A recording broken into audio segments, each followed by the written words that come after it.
say good morning to you. We are broadcasting live on the road today. We're at Chick-fil-A in Johnson City on show number 2389. You see on the screen, we got 11 to go to hit that 2400 show, and we're excited about that. Good morning. We are here. Happy birthday to one guy, rocker Brian Adams, having a birthday.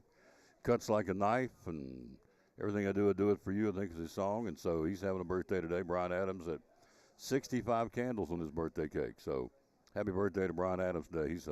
He's a rocker. He can bring it. And so he's the birthday boy for this Wednesday, November the 5th. Operation Shoebox is here. You come by and pick up your shoe boxes. Here's the label, and the boxes are right here behind me. You can come by here and pick it up. And again, bring them back next week. And here's the label. These shoe boxes go to kids all over the world, as you know. I think a lot of folks know about this, but if not, it's a shoe box, and you pack it full of goodies, and here's what it tells you to pack and not to pack, so it's all self-explanatory. You get this label, and then you can pick either the boy or girl 2 to 4, 5 to 9, or 10 to 14 years old. And so there you go. That's what you get, and you pick up the box, fill it up, and bring it back here. And so that's for next week, Operation Shoebox. Also, the peppermint chocolate chip shake coming in next Monday, coming in hot for the holidays. So if you like the cherry berry, you got one more week. And then we're going to roll right into the holiday season. Connie said we're getting new plush animals. We're getting some new Christmas ornaments, Chick-fil-A ornaments, so we go quick. They'll be in here first of the week. And then, of course, the gift cards. You can never go wrong as a gift card gift with a Chick-fil-A gift card. And so those are available here starting at $5 and all the way up. Rule of thumb, of course, you get more than 5. Please come in here instead of going through drive-through, because that'll clog the drive-through up, because you got to process the cards and activate them. So anyway, that's what's going on. It's here, folks. The season is upon us, whether you want it to be or not. Folks say, I'm not ready for this. Okay, but we got 3 weeks from tomorrow is Thanksgiving, which is, to me, the most uncelebrated and should be celebrated, if you will, holiday of the year. We always tend to skim over Thanksgiving, but we shouldn't, or giving thanks. You reverse it out. So anyway, that's what's going on. Good morning. Thank you. Beautiful day in the neighborhood. Football coming up Friday night, 6:25 airtime, 7 o'clock kickoff. The Cyclones and the Gibbs Eagles at Citizens Bank Stadium. It is a blackout. Everybody's wearing black. You win, you move on. If you lose, you go home. Now, the scenario is this. Red Bank is playing Macon County. Macon County is the defending state champion a year ago. They're the number 4 seed. If they would win, Red Bank's the higher seed.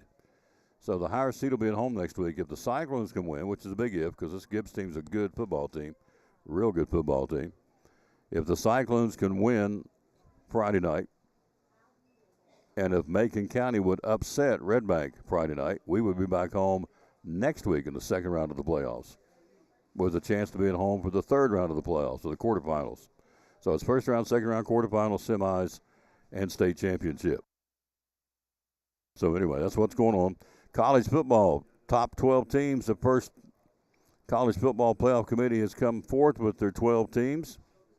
I think they got it right, but some don't, and that's okay. It's America. You can agree to disagree, and that's okay. What we are going to bring you right now is who else but Jennifer Nettles with the national anthem. Get it started. Then the verse today, going to jump here and talk some college football. Our guest today, Andrew Smith, sports writer, Johnson City Press, Kingsport Times News. Jason Jarrett, head football coach of the Happy Valley Warriors. Coach, absolutely, I want to come promote my kids, and he's coming, and I appreciate that. He's going to be here. Also, Mr. Baseball, Greg Salyer, and Jeff Birchfield will be along to wrap up the NASCAR season. Denny Hamlin still in disbelief. He's in shock. He had this rascal winning the championship, was 3 laps away from being the champ. And Kyle Larson, who didn't lead a single lap, stole it from him, outdueled him, and Birchfield will be along to talk about that. So Larson wins it. Denny Hamlin still in shock, as I read the other day, because he lost it. And this is the 5th time he's been in the playoffs with a chance to win the championships, come up empty. So that would be pretty tough to swallow. But he's big, you know, and somebody told me this, he's getting paid big bucks. So he's getting paid big bucks, but you still want to win. The money won't soothe the hurt of having a trophy, a championship trophy, in your trophy case, guarantee it. Money only takes you so far. All right, here we go. National anthem, Jennifer Nettles from the Battle of Bristol. We had the privilege of being a part of a couple of years back. Here she is, and we'll jump in and talk college football. Top 4 teams are set. This is the first poll. We'll talk all about that coming up. In baseball, a lot of free agents are out there more almost every day saying, yep, we're going to test the free agent waters. We got that. We got some college basketball news. We certainly got the high school football news. We'll talk to Jason Jarrett, head football coach, Happy Valley, and more coming up. Here she is, Jennifer Nettles on the National Anthem on the Tom Taylor Sports Show, show number 2,389. We're 11 away from 2,400. Oh,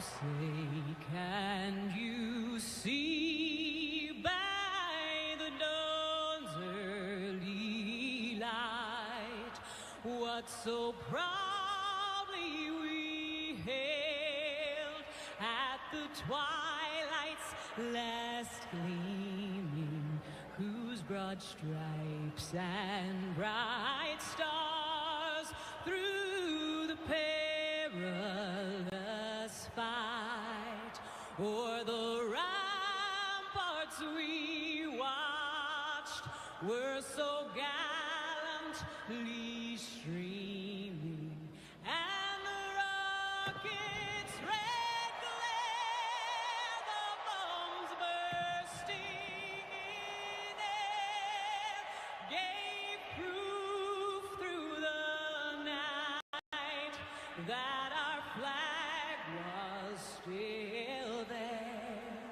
Oh, say, does that star-spangled banner yet wave o'er the land of the free and the home of the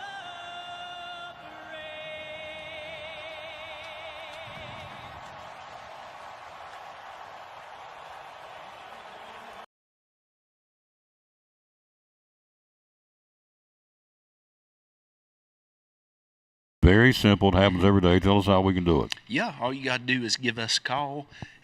We brought 2 yesterday, actually, but you just give us your name and your birthday and tell us where your prescriptions are at right now, and we'll call that pharmacy, get everything brought over.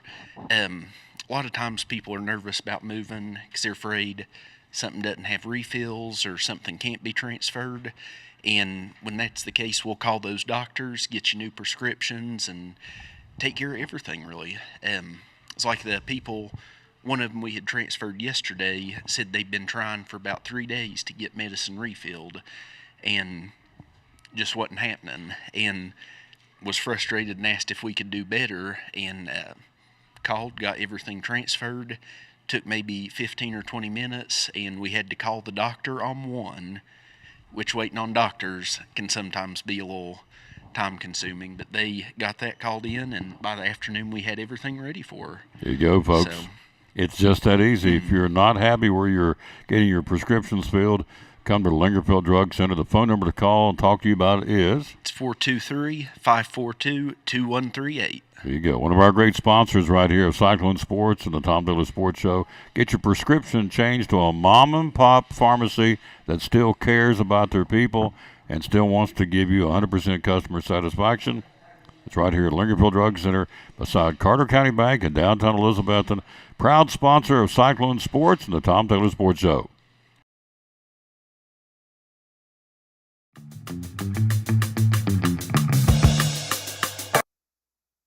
And back on the Tom Taylor Sports Show. Thanks for being with us. So we got our first 4 teams out of the chute. Now the final polls will be December the 7th. So this is not by any stretch of the imagination the final 4. However, I think they got it right. Top 4 teams, again, the first rankings released last night by the College Football Playoff Selection Committee. Ohio State at number 1, Indiana at number 2, Texas A&M at number 3, Alabama number 4. They got it, in my opinion, they got it right. Georgia's right there. So is Georgia's number 5, Ole Miss at number 6. BYU, Texas Tech, Oregon, and Notre Dame. I'm just not into Notre Dame. I disagree with them. That's the only one I have a problem with. The top ACC team is Virginia at number 14. So if the playoffs were today, and they're not, but just for talking's sake, Memphis would be at Georgia, Virginia at Ole Miss, Notre Dame at BYU, and Oregon at Texas Tech. Some pretty good ball games. So, and that's, again, it's very premature. Again, they're going to do, hello, Lori Burleson. How you doing, lady? They will have another one come out. And of course, the final one will be December the 7th. The final CP rankings, the day after the conference championships are played. First round games, the 4 first round games, rather, we played at the home campuses of the higher seeds. I like that. They got that right. These fan bases have been there with them all year long, so now they get a chance to enjoy the playoffs playing on your home field. I dig that. I think it's great. Dig that. It's like a hippie. I dig that. Man, I dig that. But I dig it. I think it's good. The quarterfinal games will be played at the Cotton Bowl, the Orange Bowl, the Rose Bowl, and the Sugar Bowl. The 2 semifinal games will be at the Fiesta Bowl and the Chick-fil-A, Peach Bowl, on January 8th and 9th, respectively. They're smart. They got Chick-fil-A involved in this in Atlanta. And then the national championship will be in Miami Gardens on January the 19th. So they got that right. So anyway, that's your top 4 teams: Ohio State, Indiana, Texas A&M, and Alabama. Now, Texas A&M's got a trap game this week. So does Alabama. They got LSU. So LSU may come up off the carpet with a new coach and jump up and surprise some people. The talent is there. There's no question. LSU's got the talent. I mean, they always have the talent. But can they beat Alabama? Can the Crimson Tide not get upset after getting that number 4 spot? Georgia will go to Mississippi State. That could be problematic for the Bulldogs. Hello, Carl Wilson. Where have you been? I miss you guys. Where you at? You still working in North Carolina today? Boys working. They get out there and get after it. Working hard. So BYU, Texas Tech, Oregon, and Notre Dame round out the top 10. So anyway, that's where we are today. Top 4 teams again, as we said: Ohio State, Indiana, Texas A&M, and Alabama. So Indiana goes to Penn State this week. Is that a trap game for the Hoosiers? Most people say no. Penn State's reeling after losing to Franklin. What did Lee Corso used to say? Au contraire. I don't know about that. I think Penn State's going to give them a game. It's at Penn State. Place is nuts. It's one of those great venues for a college football setting. Ohio State goes to Purdue. I don't think it'll be any problem for the Buckeyes. But Indiana will go to Penn State. Alabama has LSU. Texas A&M goes to Missouri. So, and Drinkwitz, we talked about this earlier in the week. Drinkwitz would like nothing better to pad his resume, of course, than to knock off, and understandably so, knock off the Texas A&M Aggies. When they beat Notre Dame, I said way back then, I said, they got a football team. Here it is. Been looking for it. So here it is: Ohio State, Indiana, Texas A&M, Alabama. Number 5, Georgia. Number 6, Ole Miss. Number 7, BYU. Number 8, Texas Tech. Number 9, Oregon. Notre Dame 10th. Texas at number 11. Oklahoma at number 12. Tennessee, ironically enough, is in the top 25 for the playoffs, but they're at number 25. So they're way down the totem pole, and I don't see them moving up. So they've got Florida and Vanderbilt left, and those are not guaranteed games. I don't care what anybody says. So here's my little hang-up with this whole thing. Only hang-up I've got, I don't have many, but one of them is Notre Dame is ranked ahead of Miami of Florida. Miami's at number 18, Notre Dame's at number 10. Why would that be? Because Miami beat them like a drum. So Notre Dame lost his first 2 games. So I've always had a problem with Notre Dame. If you watch this show, you know that. So, but they don't ask me, but I think they're overrated. So if that ruffles feathers, so be it. I just think they are. So, but they'll play it out. They've got Navy this week, so they should take care of Navy. They play that Saturday night again in South Bend. So anyway, that's what's going on. Tom Taylor Sports Show. We're live here at Chick-fil-A in Johnson City. We've got Andrew Smith coming. Jason Jarrett from Happy Valley High School joins us. Very excited about that. Coaches. By the way, the all-new Tom Taylor Sports Show is coming. We're going to have more coaches on. We got some brand-new technology coming, some brand-new equipment. We're going to finalize it Saturday. So the all-new Tom Taylor Sports Show is coming, and it's going to be totally different from what we've been doing. Trust me, totally different. And we're excited about that. Very excited about it, to say the least. Hey, don't forget, Phil's Dream Pit, taking orders for your smoked turkeys and smoked hams. Oh, yes. Already put my order in. Ain't nothing like it. Talking to someone yesterday that had one. Said it was the best smoked ham they've ever had. They're taking orders right now. Phil's Dream Pit. This year, they're offering family dream packs with ham and turkeys with the sides on it. So you can get the whole complete meal now. That's the first time they're doing that. We'll be at Phil's in a week or two. So when are we going to Phil's? I can't wait. I can smell it from here. So we'll be at Phil's, next Tuesday, Veterans Day. So looking forward to being there. Anyway, they're taking orders. Go to philsdreampit.com and place your order, either a ham or a turkey or both. They're doing Thanksgiving now. Of course, you can still go ahead and order ahead for Christmas, but right now, obviously, the first holiday coming up would be and is Thanksgiving. So smoked ham, smoked turkeys, do it right there on the spot. They have different sizes. You have the bone-in ham or the boneless ham.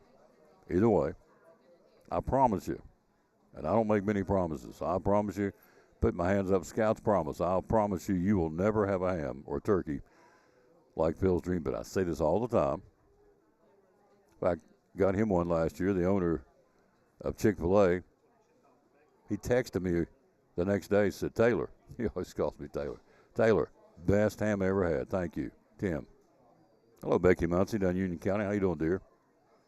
So anyway, the smoked ham, smoked turkeys at Phil's Dream Pit, they are ready to be ordered. And so you give them a call, 349, don't have it in front of you. Just go to philsdreampit.com and order it that way as well. Hello, Baker. How you doing? Saw Baker last night. She is bebopping around. Saw her at the ball game last night. The Tia Duggar boys and girls won their game over Happy Valley. Place was packed. I loved it. We were at the Tia Duggar gym. It was like Hoosiers, standing room only. I mean, it was ringed around the court. Probably the same tomorrow night when Ridgeview comes. That's going to be a really good basketball game. I know for the girls. Saw the girls play last week, the Ridgeview girls, in that jamboree down at Crockett High School. But and I'm sure the boys are good too. But the girls' basketball game tomorrow night will be a dandy. We are scheduled to bring that to you tomorrow night. Boys and girls varsity at Tia Duggar. Not doing many of those this year, but we're going to do those tomorrow night. So anyway, I saw Baker in all her pageantry and glory bebopping around over there last night at the the ball game. And it was, I loved it. Doing better. Yep. Saw where she's hobbling. She's had the sciatic nerve. So after I had it, I realized, it's pretty common. I'd never had it before, but I'm telling you, in all seriousness, I wouldn't wish that on anybody. It is tough, tough, tough. And the doctor told me when I went to see him, said, it didn't happen overnight. It won't go away overnight. So anyway, she's doing better, and she's a trooper. She's a good girl. Scotty's a good guy, and so there you go. Let's see. He's here. Let's get Andrew Smith on. We'll take a break. We'll be right back. He's here. He's in the house. We'll get his take on the college football. We'll get his picks on the high school football playoffs. We've got a big one coming up Friday night. This team, I sat last night at the ball game, talked to Zach Wallen, our wide receiver for the Cyclone football. He said, Mr. Tom, he said, this is a good football team. I said, oh, yeah. Yeah, there ain't no cream puffs now on any division, on any Friday night from here on in. It's going to be, you're getting into deep waters. Gibbs is going to say, Elizabethton ain't no cream puff, and they're not. I can promise you right now, I've been around this long enough, been doing this a long time. I can promise you what I saw last Friday night in Greenville is not indicative of the football team we have at Elizabethton High School. I promise you, you'll see a different team Friday night. And again, I thank Sean Whitten for being classy enough to come talk. A lot of coaches, as I said when he was there on Monday, they get their tails whipped and you don't hear them, or if they just get beat, you don't see them or hear from them. Sean Whitten said, yeah, I'm coming. I'm talking about my boys. Got to give him some props to that, folks, because a lot of coaches won't. Jason Jarrett will be here in a little while, talk Happy Valley. Andrew Smith next. He's here. He's grinning like a fox. He's got his Braves hat on. He's happy. He's got a new manager. He'll tell me they're going to win the World Series next year. I guarantee it. So, did the Titans win last week? We didn't either. We got beaten overtime. So, we're down. So, I still have 2 and you have 1. I'm still winning the lunch bet. My Raiders have got a better record. God, they're awful. They're tomorrow night. They got the Broncos on Thursday Night Football. The Raiders. Love it. We got the Raiders bet against the Titans bet. I've got 2 wins. He's got 1 win. So far, I'm winning the bet.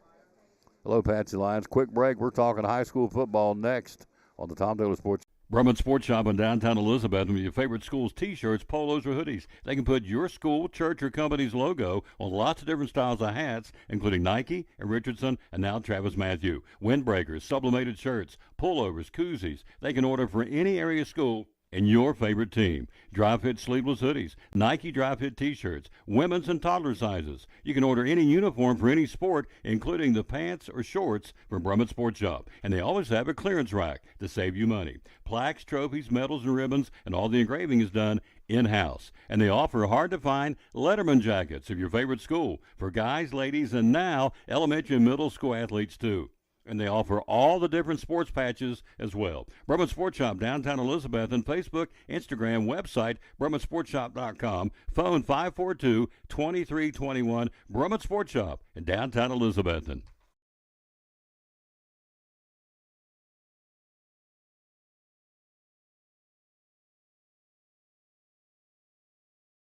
Hey, it's your girl Mayani. A little thing that I love about the Chick-fil-A Cobb salad is the chicken.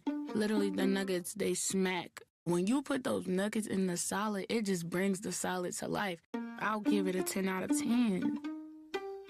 Hi, I'm Jasmine. And a little thing I love about the Chick-fil-A market salad is that the chicken is super juicy and the apples can be a little tangy, also a little sweet as well. So there's just a ton of different flavors. It's just so good.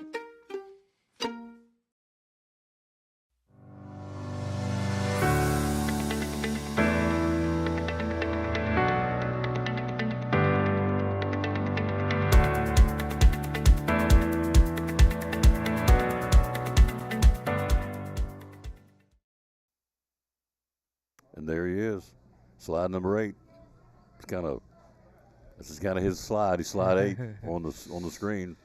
Good morning, sir. How you doing? Doing well, Tom. Always a pleasure to come hop on. Absolutely, love having him on. Become a regular. Folks say we like that Smith boy, so you're now known as that Smith boy. So I'll take it. That's it. Ain't quite that Jones boy like Ken Squire, but I'll take it. That's it. That's a good point. Good response. Hello, Junior. Love Junior Campbell. He's awesome. Hello, Carl Wilson. Hello, Patsy Lyons. So thank you, kids, for watching. We're here live at Chick-fil-A in Johnson City. Final week of the Cherry Berries coming up Monday. The popular, very ultra-popular peppermint chocolate milkshake for the holidays coming in here on Monday, starting it off Chick-fil-A's, and so we like it. All right, college, we're going to talk high school football. We'll talk a little NBA, not much. High school football and college football, so there you are. You've got your top 4. It's the first one. They'll come out with the final one December the 7th. Ohio State, Indiana, A&M, Alabama. That's your top 4. You okay with that? Yeah, I'm perfectly fine with that.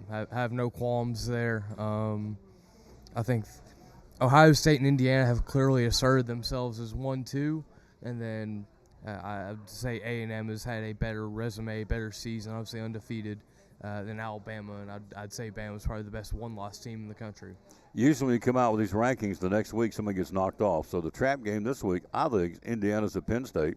I think that can be a ball game. Alabama's got LSU. They've had the week off with Brian Kelly being booted to the curb. So I think could be a trap game for Alabama.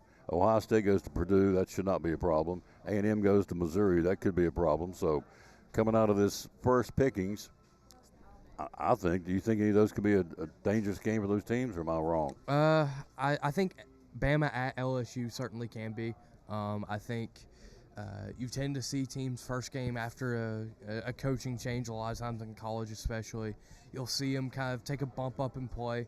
And I think we could see that there. And LSU's got talent. This is not a roster that was void of, athletes. They certainly have some. So That's what I said earlier, yep. Well, they played that in Tuscaloosa, by the way. I think. Oh, okay. So. But still, I could see that being a close ball game. Purdue, weirdly enough, plays Ohio State close. They do. I think that can be interesting for a half. I don't foresee an upset there, but I can see that being a little closer. A&M I think they'll take care of Mizzou. I'm not the biggest believer in Mizzou, especially now that Bo Perillo's been out for a couple weeks now. And then Indiana, I don't foresee them having much issue with Penn State. I really don't.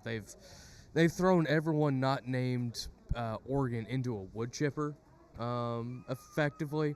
So Into a wood chipper? yeah, it's All right. been ugly. All right. So I don't think they'll have much issue with Penn State. All right. Well, clearly I'm wet behind the ears. That's okay, because in America, at least in America I live in, you can still be wrong and disagree and keep on trucking. I think Indiana's got a matchup coming. Is it Ohio? No, it's not Ohio State. They get somebody else coming. I can't remember who it is. Or they're scheduled to run it. Anyway, I just think they may look past Penn State, or Penn State may get revved up. And, this is they've got hurt feelings up there. They'll lose Franklin. Everybody's written them off. So I think it's going to be, I think Indiana will win it. I think they're going to get pushed a little bit. So Junior says. I would say if Drew Aller was healthy, I would agree with you. Mm-hmm. Even, everything else surrounding it, but I just don't see it. Glenn McQueen, how you doing, sir? Teresa Harding, how you doing, lady? Notre Dame Junior's my stringer on the show. Got to get him a T-shirt, Tom Taylor Sports Show T-shirt and a coffee mug, because he's my stringer. And he's right. Notre Dame only beat 2 teams with a winning record, lost to the only ranked teams they played, and yet here they are in this. I think that's the only joke of this whole thing. They're so overrated, in my opinion. And I know I'll probably ruffle Notre Dame fans. That's okay. It's my opinion. So, I think the Raiders will. I thought the Raiders will have a good year, so what do I know? So, but anyway, Notre Dame's there. If you played it today, you had Georgia and Memphis. You have Virginia and Ole Miss. You have Brigham Young, BYU, and Notre Dame. And you have Texas Tech and Oregon. That's your teams that will be playing in. Yet all this is just good talk for broadcasters. It means nothing. The final poll that really counts comes December the 7th after the conference championship game. So, anyway, that's what's going on there in college football. Notre Dame is ranked ahead of Miami, which they shouldn't be, because Miami beat them like a drum. So, and Junior's right. They only beat 2 teams with a winning record. They've got Navy this week. No knock to Navy, but they should blister Navy. They play them on Saturday evening at South Bend. Lost to the only ranked teams they played, but yet there they are in the fray for the college football playoff, which I think this old Tom Tucker saying it, I think it's a joke, so that they're there. But anyway, trucking right on. So you do have a new manager in Atlanta, Walt Weiss. He's got his Braves ball cap on. Walt Weiss, is you comfortable with him? You like him? You good with that? I'll admit, wasn't my first choice. I'll freely admit that. I thought that they would go outside the organization. I did too. It felt like for a minute that it would be the Dodgers bench coach. Kind of felt like the front runner for the job. I've heard a report or two that things might have fell through behind the scenes there. Mm-hmm. I'm willing to give Walt Weiss a chance. He has managerial experience. Didn't go great at Colorado, but still, some experience is better than no experience. And for me, I'm more so interested in what the front office will do roster-wise for him to work with, right? What will they do at shortstop? Hai-Sung Kim will be hitting free agency. He declines player option. How do you handle the pitching staff? Probably going to try and bring in a couple arms for the bullpen or whatever. Chris Sale's club option got extended earlier today, so he'll be back. Like that was much of a question. Duh. But, yeah, how he gets surrounded, the roster they surround him with, I think will be a bigger indicator of how Walt Weiss will do than just him in a vacuum. Mr. Baseball joins us top of the hour. Hello, Glenn McQueen. Hello to Evelyn Greer. Thank you for watching the show. Teresa Harding. Thank you, ladies and guys, for being with us. We're here live at Chick-fil-A in Johnson City. It's always busy here. Again, they're starting. You have until next week. Right here behind us, in fact, people come by and got those, the boxes for the Operation Christmas Child, the shoebox, Samaritan Spurs, which is a phenomenal thing to do. You can make a difference in some little boy or girl's life around the world. Now they've got it where you can actually track it with this QR code. When you put that on there, this is a label. You can pick it for a boy or girl, 2 to 4, 5 to 9, or 10 to 14 years old. Pick up the boxes here, bring them back here next week, full. You even have, when you get these labels, it tells you what you can and can't put in the box. Can't put, obviously, it's going to be shipped somewhere in the world. Can't put chocolate or stuff, it's going to melt. So you do not put in candy, toothpaste, gum, used or damaged items. Why would you do that? Scary or war-related items, don't do that. Food, liquids or lotions, medications or vitamins, breakable items or glass containers, aerosol cans. You know what I read where kids like? It's crazy. But I've read some accounting over the last couple of years. One of the things the kids like are yo-yos. Go figure. A yo-yo. And did you have a yo-yo when you were a kid? Yeah, I grew Could up you do it? I wasn't very good at playing with it, but I had one. And I'd use it, play with it occasionally. Yeah. Anyway, the kids like yo-yos, so it's pretty cool. Some of the other things to give you an idea of what you can get. So please come by here and drop and pick this up. Toy cars, jump ropes, yo-yos, musical instruments, toys that light up, make noise with extra batteries. You're going to do that. Toothbrushes, washcloths, combs, hairbrushes, school supplies, pens, pencils, sharpeners, crayons, markers, notebooks, paper, coloring, accessories like socks and sunglasses and jewelry and watches, flashlights with batteries. That's the kind of things you send to these kids. It goes all over the world. But this QR code, when you're on this label, you take the label and put it on the box. Then the QR code, you can track it and find out what country it goes and ends up going to. At one point you couldn't do that. Now you can. And also, there's a code on this label too that shows you where you, for this one, for example, well, you can't see it, but for this one, you have a code. You can ship it anywhere, wherever it goes in the world, I should say, but it'll track what kids and what country you're making a difference for. It's really cool here at Chick-fil-A. So come get the boxes. Samaritan's Purse, based out of Boone, North Carolina, with Dr. Franklin Graham, the folks who do a phenomenal job. And so this is making a difference. You can be a missionary, put a smile on a kid's face, sitting in East Tennessee. You won't ever know. You probably won't ever see them, but you can know these boxes go to put a smile on these little kids' faces that otherwise won't have a Christmas. And last thing I want to tell you is they always say the ones that always get left out are the older ones, the 10 to 14-year-old boys and girls. That's usually the bunch that never get, they don't ever get caught up as far as distribution as the younger kids. So maybe this year you'll take a 10 to 14-year-old boy or girl and get this little label and have at it. So there you go. So you were pretty good at yo-yo, at Duncan yo-yo? I wasn't very good at it, but Yeah. I had one. Yeah, so. I had one too. My brother had one. We got in a fight one time, so I got to tell him. So it became I went out and put on top of a stump, sawed-off stump with my BB gun. I hollered at him through the window. I said, "Hey, watch this." He'd been picking on me all day. Bam! Pellet gun. Disintegrated that yo-yo. And then he came out with that little yellow. Remember those little yellow whipple ball bats? Little skinny whipple ball bats? Yeah. Oh, yeah. Well, that kind of triggered there's four. I grew up with four boys. And so that triggered a war of sorts. And so the other two brothers took sides. All over. I shot my brother's BB gun, or his yo-yo, with a pellet gun and blew it up, disintegrated it. And one brother sided with me, and the other brother sided with him, and it was on. So it was good stuff. Loved it. So memories, all because I mentioned the yo-yo. So there you go. It was intense at the Taylor house growing up, I can tell you that. We're here again. We're talking to our buddy Andrew Smith. So Walt Weiss, I thought it was going to be John Gibbons, who I thought they were going to go. He's real tight with the front office guys at the Braves, but they picked Walt Weiss. Look, on paper, if everybody comes back healthy next year, the Braves are loaded. I mean, they should push the Phillies for the East. Should have this year. This ran into injuries, but I mean, you got all these guys. If they come back 100% healthy, you should have a dynamite baseball team. They should be back to where they were, but obviously, health has certainly not been in the Braves' fortune the past 2 years, really. But they certainly have a lot to look forward to still. You've got Drake Baldwin at catcher, him and Sean Murphy both. But Drake Baldwin should be winning Rookie of the Year whenever they announce that at some point this month. Obviously, Ronald Acuna will be back more healthy from that knee injury. Austin Riley back. Hopefully, Jerks and Profar will be available for more than half the year. Obviously, that did not get off to the best start with his PED suspension. But overall, yeah, they should be back to being competitive, meaningfully competitive in September again, which, after a year of having to deal with that, it's not fun. I'd rather be competitive in September and be in the postseason and all that than be watching as a neutral. Who's your MVP in the American League? Is it Kyle Raleigh or Aaron Judge? I lean Cal Raleigh. I do what too. he was able to do, you look at both of those teams and the way they're constructed. The Yankees can get a little bit more, you would think, can be a little bit more competitive, especially with their bats.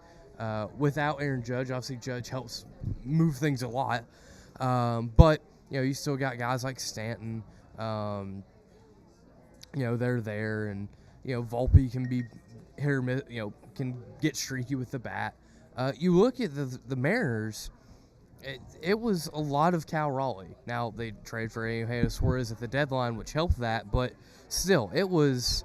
I think Raleigh had to shoulder much more of the load for his respective team than what Judge did with the Yankees, and also, a switch hitting catcher hitting 60 homers, truly unprecedented. Pretty impressive. So I think with all of those things, I'd give it to Cal Raleigh this year.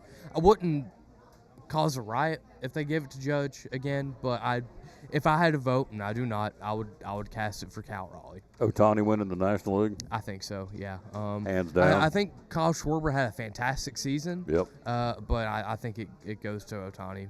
When the old boy gets in a championship series ball game, this is not some rum-dum team, the A's or somebody they're playing, but when he gets out there and hits 3 home runs and strikes out 10 guys in the same game as a pitcher and a hitter, It hitter was as a pitcher. one of the most impressive postseason performances I've ever seen. Do you base everything on one game? No, but he did it all season long. Otani he's the dude. He's the stud, I think, in Major League Baseball. All right, high school football. Here we go. Hello, Baker. Jimmy Stout down in Atlanta. How you doing, sir? Are you happy with Walt Weiss? He's a big Braves guy. In fact, his office, he told me when he was up here, his office looks down inside of Truist Park. That's how close it is to the action in downtown Atlanta. So, hello, Liz Wandell. How you doing, lady? Thank you for watching the show. All right, so here we go. Class 6A football playoffs. We'll get some of these games, get your take. Okay, Science Hill's playing tomorrow night, correct? Yes, Science Hill Oak Ridge has been moved to tomorrow night due to weather in the Knoxville area Friday night. See, I get tickled because I've told everybody all week it's going to be a downpour Friday. No, it's supposed to be 10% rain. I said, okay, let's do this one more time. There's the forecast. I don't want it to be this way because I hate to see the games decided in a single elimination tournament as it is, which is what it is, down because of the weather. But, you know, and quite frankly, we've been blessed with good weather all season long up here in Northeast Tennessee. We've not had a crummy, really a Friday night but for football. But here it is. Rain likely, thunder possible, low 52 Friday night, winds 5 to 10, chance of rain 90%. So Science Hill's moving their game to tomorrow night. They travel to Oak Ridge. Hilltoppers at 7-3. The Wildcats are 9-1. They'll play it in Atomic City. Who wins that game? I like Oak Ridge here. You know, they've been very strong all year long. Yeah, I think Science Hill will make it a ball game. I think it'll be a fun one down there in Oak Ridge. I think the big key for them is being able to have some kind of balance on offense, and that mostly requires them not falling behind big early and having to throw their way back in the game. Now, balance doesn't mean 50% run, 50% pass, but it does mean most any conceivable down, you're at least a threat to run or to pass, whether it be Lane Clement's legs or Malik Anderson, Aiden Perry in the backfield. You know, there has to be some sort of threat of both, I think, in order for Science Hill to be successful. All right. So you're leaning towards Oak Ridge, I guess, what you're saying. It'll be in politics. That's good. So you went all the way around the bar to say Oak Ridge is going to win the game. I got that. All right. Other side of the top of the bracket, you got DB at home. They got Farragut 3-7, who always plays them tough. Indians are at 9-1. So, on paper, Tribe wins this on Friday night. Yeah, rematch of last year's first round game. Dobbins Band, I think, won at 42-24. I think it ended up being the final of last year's game. But I expect them to win again. They are playing some really good football right now. Obviously, the big win over Science Hill last week. Big part of that. But, yeah, I like DB here to move on. Westridge will go to Marable. That's going to be a tough assignment for the Wolves. They're 6-4. Marable 9-1, playing it down there. Jeff County, the other team in 6A, hosting the Bradley Central Bears. Jeff County 8-2. Bradley Central 7-3. Jeff County win that one in Dumpling Valley? I think they do. I think home field means a lot here, especially not even necessarily a home field advantage in terms of crowd, although you certainly do get that down there in Dumpling Valley. It's just being able to stick your routine, to not have to worry about being on a bus for a couple hours. I think it's stuff like that, especially with kids at the high school level, that can really make a difference in just having that comfortability in a big game. Hello, Teresa Tig. How you doing, dear? Crystal Carpenter, how you doing, ma'am? Thanks for watching the show. We're here live at Chick-fil-A in Johnson City, where they've got for a couple of more days the Cherry Berry. Coming in on Monday will be the peppermint shake, the peppermint chocolate chip shake for the holidays. Going to be good. Again, the gift cards going to be good. We're at 50 days till Christmas? All right, Christmas Eve. I'm going to double check that here in a minute. I'm pretty sure it's 50. 5A football, Sevier County's got Morristown, or rather Knox West. Sevier County, 1 point, is the number one team in the state. They can play. Only team that's beaten Greenville this year. That tells you something. So Sevier County will have Knox West. Okay with that one. Yeah, I Smoky think, Bears? Yeah, get Smoky Bears roll in that one. They All right. are, ever since their loss to Grace Christian, they have found another gear. Morristown, come on over here, Coach. Come right here. Put my stuff over in his. Put that over there, Coach Jarrett's. Set that. Boy, you're getting ready to drop everything. Set it right there. There you go. Sit down and set it. Yeah, that worked. Put it in that chair right there. There we go. Coach Jarrett's here. He made the trip, man. I'm excited. We'll talk about them Warriors. All right, Morristown West, Knox Powell. Pretty tough assignment from O West. It's a very tough assignment. They have had their struggles throughout this year, and that's not necessarily a get-right prescription. It's making a trip down to Powell. Tennessee Heights at Stonecastle hosting Knox Halls. Both teams at actually Halls 5-4. The Vikings at 6-4. Saw them earlier in the year against Elizabethton. Pretty good football team, obviously. And then Crockett will travel to Knox Central.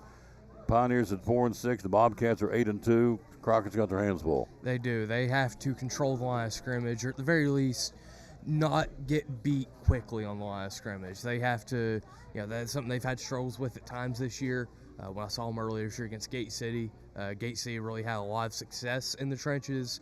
So in order for them to pull an upset, they have to hold up on the offensive line especially. So if you're a Hilltopper fan, they've moved the game to tomorrow night. Science Hill and Oak Ridge caused the rain coming in here on Friday night, so they're playing that one tomorrow night in Atomic City. Just want to let you know that. And maybe some others make the move too. And 4A, Greenville's got Knox Carter. Green Devils at 9-1, Carter at 6-4. Green Devils, you know what they did last week to the Cyclones? Thumped them pretty good, 48-7 to say the least. 48-0 at halftime, which if you'd have sent me to Vegas betting and saying at halftime Greenville will be leading Elizabethton 48-0, I'd have taken that bet, but they did it and they can play. Now, as I said on the broadcast, it was the old Morton. You're not old enough to remember Morton Salt commercial. You're just a young. What are you? 21? 23. 23. You don't remember that. I'm not sure Coach Jarrett remembers it. But the old Morton Salt commercial, when it rains, it pours. Well, that's what happened down there. It got. That is not indicative of the Elizabethton football team. You'll see that tomorrow night or Friday night. But the night they played them, they got them. So Greenville got them good. So they got Carter. Shouldn't have any problem there, I would think. I Carter. don't think so. Anderson County will host Volunteer. The Falcons at 7-3. Anderson County at 7-2. So, like the Mavericks at home? I do. They that was an impressive win they got this past Friday. They beat Alcoa by 1. Big win for them, and yeah, I think they've got all the momentum in the world coming to this postseason. Cherokee at Alcoa, enough said, 9-1. You don't want to just automatically throw them under the bus, but look, Alcoa's Alcoa. It's Alcoa. 7-3 Cherokee, Alcoa 9-1. Then our game is not going to be. Look, Jason Jarrett's going to tell you this in a minute. At this point, there ain't no cream puffs. Gibbs has won 5 in a row. They're 8-2. They beat Anderson County. They got a running back that's out of this world good. It's going to be a heck of a football game. Cyclones have them at home. We're both 8-2. We are 17-1 at home in the playoffs. The only time we lost was the very first year back in 2015. CAK beat us 48-19. So we've not lost a playoff game since 2015 at home. But this football team's coming. These guys can play, the Gibbs Eagles. So having said all that, Mr. Prognosticator, what do you think? Yeah, I'm right with you. That will be a dogfight for sure. I'll be interested to see how Bryson handles himself. Obviously, a true freshman quarterback in the postseason for the first time. How does he handle that environment? Being at home helps it a lot, but once you get here in the postseason, it's a completely different animal. Johnson, let's go to 3. We got Coach Jarrett coming. He's on a limited time. He's going to get back. Johnson County at Meigs County. Johnson County 3-7, Meigs County 9-1. I think it's going to be very tough for the Longhorns, although we're pulling for them. I'm pulling for all of our local teams. Unicoi County will host Sweetwater, 8-2 Blue Devils, 6-4 Sweetwater in Irwin. You like the Blue Devils at home? I do. They've really started to have some guys make plays outside of Colby Jones to this point, which has been nice. Blaze Rice, Avery Hatcher, a couple names to look out for outside of the obvious and Colby Jones. What's the running back's name? Is that the football name? Is it Rice? Blaze Rice, yeah. Blaze Rice. Yeah, Blaze Rice, running back there. That's what really solid player. That's what they used to call me when I was played ball, Blaze Taylor. No, they called me Smoke Taylor because I was slower than Smoke. Man, I was pitiful. So couldn't run it, and I could shoot playing basketball. Wasn't very good playing football. So anyway, 2A football. He's here. He's got Tellico Plains at 5-5. The Warriors at 10-0. They ran the table. They're ranked in the state. They should be. And so Happy Valley, Tellico Plains. I like the Warriors and Warriors Hill. Yeah, I'm excited to see what the environment will be at Happy Valley on Friday night. Obviously, a chance to get a little first round revenge after obviously last year.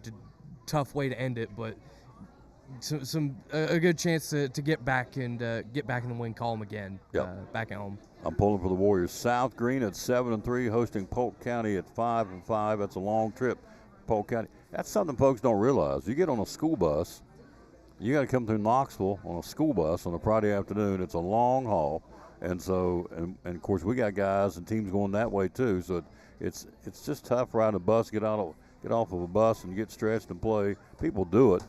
But it's easier to be at your home and, meet in the locker room, meet in the gym, whatever, in your home field and have a meal and all that. So having said all that, South Green at 7-3 hosting Polk County. You like the Rebels at home? I do. Okay. Their running attack is one of the better ones in the area, and I think it'll be on display on Friday. West Green at 1-9, which I have a problem with that, but against Oneida 5-5, and so they're going to Oneida. I would assume we take the home team on that one. Yeah, I would take the Oneida Indians there. It's been a good win for West Green last week to get a win to end the regular season, but that's a tough task to go up to Oneida and get a win. TSSAA 1-9 football team in the playoffs. That's absurd. So I'm just telling you, that's no knock on West Green, but it should not be set up to have a team that's 1-9. Last year they had one that was 0-10 out in West Tennessee. Got in the playoffs because it's top 4 teams, the 4-team region. Can't remember which team it was. Now they were 0-10. We've seen them 2-8. We've seen them 1-9. I just don't get that. But anyway, they don't ask me. They just say, sit up here in East Tennessee and talk, boy. It's got you. All right, finishing up here, single A Hampton. The Bulldogs hosting Rockwood. Hampton at 9-1. They'll play that at Warriors Hill against Rockwood. Is that right? They'll play that at Cloudland. Playing at Cloudland. They'll play that one at Cloudland. Yep. Whoa. Up on the mountain? Up on top of the roan. They got their turf down up there now? Yep. Okay. It's been up since September, I believe, right, was so their first game in that. But still, Rockwood's coming from Rockwood to Roan Mountain. That's a haul. The bout of the Bulldogs, I'm going Hampton. I am too. Hope so. They're playing some good ball right now. I just saw them win the region championship last week against Cloudland. Connor McKinney had a really solid game throwing it and running it. Brock Shelby was his top target that game. It was a strong win for Hampton, and I think they're coming to the postseason hot. All right, Cloudland will be at Coalfield. Good luck to the Highlanders. Got their hands full. Coalfield 8-2, Cloudland 5-5. Look, at this point, I'm pulling for our local teams. I say this every time. When you get out of the TSSAA, they think the state stops. A lot of them do, not all, but a lot of them. When I've been down there calling state games in the state tournament, they act like the state stops in Knoxville, and it doesn't. We don't get a lot of respect down there. I'm just telling you. So I'm pulling for all. Anytime our teams are playing their teams, I'm pulling. I don't care who it is. You pull for Greenville? Oh, absolutely. I'll pull for anybody up here versus anybody down there anytime. Oh, yes. That's why I'm wired, because I like for us to bring home the trophies. I don't care what school it is. So I'm pulling for Cloudland to beat Coalfield. North Green hosting Oliver Springs, both 6-4. Huskies get that one, you hope? I think so. I like their athleticism on the outside. They have a couple guys that can really make plays in space. But it'll be a tough one. That, I think, will be one of the best games of round one. I'll call it now. Which one will you be covering, sir, for the paper? I will be getting the Hampton Bulldogs up on top of the Roan up on the mountain against Rockwood. In the pouring rain, it looks like. So probably. But you know what? It's going to be, my coach used to say, boys, put on your stuff. It's going to be wet on their side of the field, too. Let's go. So quit whining about the weather and let's go. So, okay, sir. So there you go. So always a pleasure. You hungry? Yes, sir. All right, go feed Dallas Face, and we'll see you next week right back here. We'll take a break. We've got him, head coach of the undefeated. Not too many teams in the state can say they're 10-0 going into the playoffs. This man can. Coach Jarrett, love him. He's a great guy, great motivator for his kids. Again, the Happy Valley Warriors, he joins us next. Saw him last night at the gym at T.A. Duggar. It looked like Hoosiers. I was waiting for Jimmy to run the picket fence. Mint place was packed. I loved it. Standing room only, all the way around the gym. I thought, this is what it's all about. This is the way it should be at all the basketball games, high school and middle school. And it was a great atmosphere last night. It was electric, and it was fun games to watch. And so we will we'll talk to Coach Jarrett. Got a brand new sponsor on the show. We'll tell you all about that next, too, on Tom Daly Sports. Smith from Physical Therapy Services, one of our great sponsors of Cyclone Sports and the Tom Daly Sports Show. Things that you do, maybe some things folks don't realize you do at PTS. So a lot of people think that we hang our hat on sports and providing sports coverage, which we do, and we do a very good job with that. I'm not trying to toot our own horn, but there's a reason that we've been doing this since 1976, and we continue to be the go-to people for this. But some of the things that we treat that people don't realize that we treat is just generalized deconditioning. People that aren't able to get up out of chairs, people that aren't able to work, people that want to be able to go and see their grandkids play sports, but they can't make it from the parking lot into the stadium. So we help people do that. Vertigo. We do a lot of vertigo work and a lot of dizziness work. We're one of the few vertigo from the American Balance Institute's one of the few vertigo clinics within the state of Tennessee. We do a fantastic job with that as well. And the other thing is, because we've been in business for so long, we are very well integrated within the healthcare system of Northeast Tennessee and outside of Northeast Tennessee. So if we can't help you, we can refer you to the right people that can provide you with the appropriate care. Awesome. A lot of things. Website, how do we find your website? What's there? ptstn.net. You'll find our information, contact information. We're currently redoing our website, trying to make it better and updated.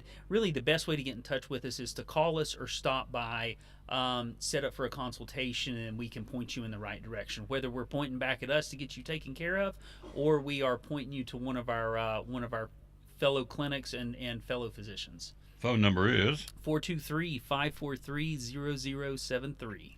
Physical Therapy Services, PTS, one of our great sponsors of Cyclone Sports and the Tom Taylor Sports Show.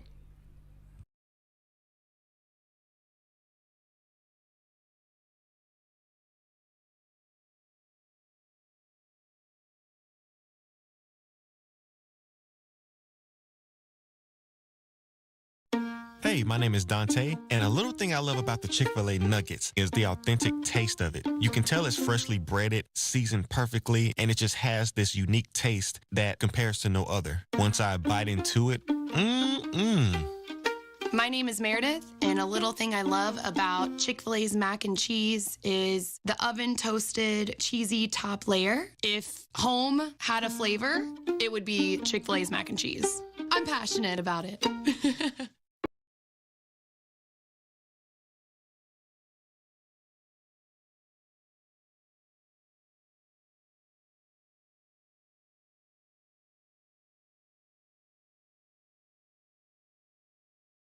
Hi, my name is Janae, and a little thing I love about the Chick-fil-A chicken tortilla soup is it makes me feel warm inside.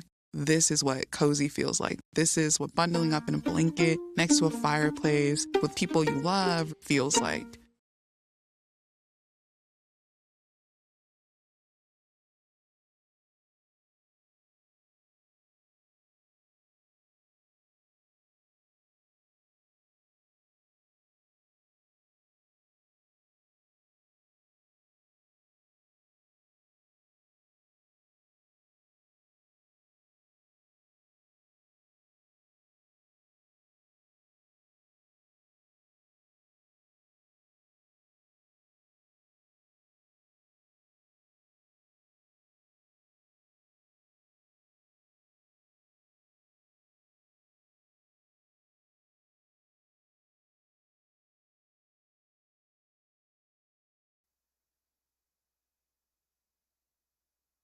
And back on the Tom Taylor Sports Show, hello to Lisa Baker. It was crazy last night. Hello, Mary Carton. How you doing, lady? She's a beacher, pleasant beacher. So we got a brand new sponsor we'll tell you about here in a minute. So Coach Jared's here with us. Good morning, sir. How you doing? Doing great. Tom, how you doing, buddy? Oh, man, thank you for coming. I appreciate that. I love this guy. He's such a motivator. We had a chance to speak at his football team. Was it last year or 2 years ago? I get it mixed up. I think it was last year. Out at Sinking Creek? Yeah. I enjoyed it. Pre-game meal. It was awesome. Yeah. We enjoyed listening to you. Great kids. I got to give my testimony, and it was awesome. A little Misty Cumbo, Jimmy Stout down in Atlanta. So I'm sitting beside a gentleman that has an undefeated football team, and I went and looked. There's not many in the state. Ravenwood and Southwind in 6A. Nobody in 5A is undefeated, at least at 10-0. Nobody in 4A is undefeated. In 3A, you've got Gatlinburg-Pittman undefeated. So you thought, what is that, 3, 4? In 2A, Happy Valley, Gordonsville, East Robertson's undefeated. And that's it. What is it? Six? Five Six or teams six? total. 6 teams. I wasn't ciphering as I went along, but it's awesome. You ran the table. It's been a grind. It's been a heck of a season. And now you start over, and you wipe the slate clean. Here we go. But talk about your team at 10-0. Grade them out. What goes through your mind? You say a Happy Valley 10-0 football team. Man, I tell you, it's not something that happens very often at Happy Valley. It's been 28 years since we've put together a 10-0 football season back in 1997. Ironically enough, it was my freshman year as a player. Great football team that year. That really kind of lit the fire for me, and just instilled a lot of pride in the Happy Valley football program. And I'll be completely honest with you, that was the beginning of where I'm sitting here today, being able to be on a 10-0 football team and see a group of young men come together and work hard to achieve that. And, we lost a heartbreaker in the quarterfinals that year against a good Harriman team, but, just a special year. I was asked about that after the game Friday night, how do you explain a 10-0 football team? And the only word that comes to my mind is special. It's not necessarily just special because we are undefeated. It's special because of the group of young men and women that we have as a part of our program. We're led by 12 unbelievable seniors. We've rode the coattails of those 12 young men and women. We have a female kicker all season long. And, our assistant coaches, they lead us. I'm the weakest link of this program, and it's been a joy, to go unblemished for 10 games. It's been a grind. We had a late bye week there. Week 10 was our bye week, and then fall break last week as we prepared for the Region 1 2A championship against South Green. So, but you're right. It goes back to a 0-0 slate, and that's the mentality that we've got to have if we want to reach our next goal, which is a playoff win. Then we've got to refocus. We can't be content with what we've done. We've been using this kind of saying now for half the season. We haven't come this far just to come this far. Why not us mentality? Happy Valley only has 7 playoff wins in the history of the school, and it's something that we're very hungry for. Absolutely. We're excited for you all. You play Tellico Plains? Tellico Plains. Tomorrow night, or rather Friday night. Game still on for Friday? Friday night, 7 o'clock. If it's raining, right? It's raining. We're going to play ball, man. We'll it. put the ball down on the asphalt. We'll go play. We don't care. No. Just put us out there, put the lights on, let us go. That's good. Kids, it's a team sport, obviously, but kids have stepped up individually and have really helped your football team this year. Who do you want to single out? Well, first and foremost, I have to mention our offense and defensive line.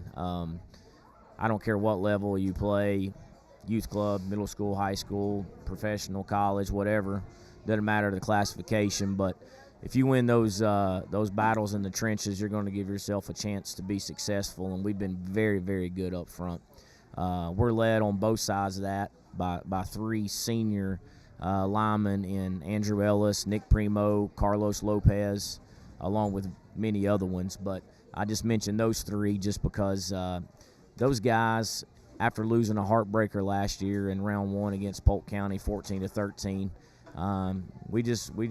they weren't content. They got into the weight room, they got bigger, faster, stronger, and this is the strongest football team on a bench or under a squat rack that we've had in the 11 seasons I've been the head coach. And ironically enough, it's not just a coincidence. We're 10-0, so it starts with those guys up front. And, we've had a ton of good skill players. Gabe McDougal has stepped in once again as our starting quarterback. He's playing both sides of the ball. Keelan Relaford transferred from Volunteer. He's got 24 touchdowns on the year. Lane Parker, a junior. He's got almost 800 yards rushing just on 40-some carries, 6-7 picks. We've got all kinds of guys, but it's all led by those seniors, and we've just played ball control on offense. In defense, we've been very, very sound, and we've been really on the positive side of the turnover battle. I think we're about plus 20, 22 or something like that on the year. I don't know exactly, but I know it's for the good for us. We're here live at Chick-fil-A in Johnson, talking again to Coach Jared from the Happy Valley Warriors. We got to give props. You got a female place kicker. I love that. What's her name? AJ Rangel, she's a blessing to have. She scored, I think, 40 points on the year. I think 37 That's awesome. extra points, and she's 1 for 1 on the field goal. That is awesome. Female place kicker for the Happy Valley Warriors. They are, what's the latest ranking? You guys are, 8th in the state? 7th. 7th in the state. Yeah. Went up again. 7th. Love it. Number 7 in the state, undefeated. They'll put that on the line on Friday night. They are playing on Friday against Tellico Plains.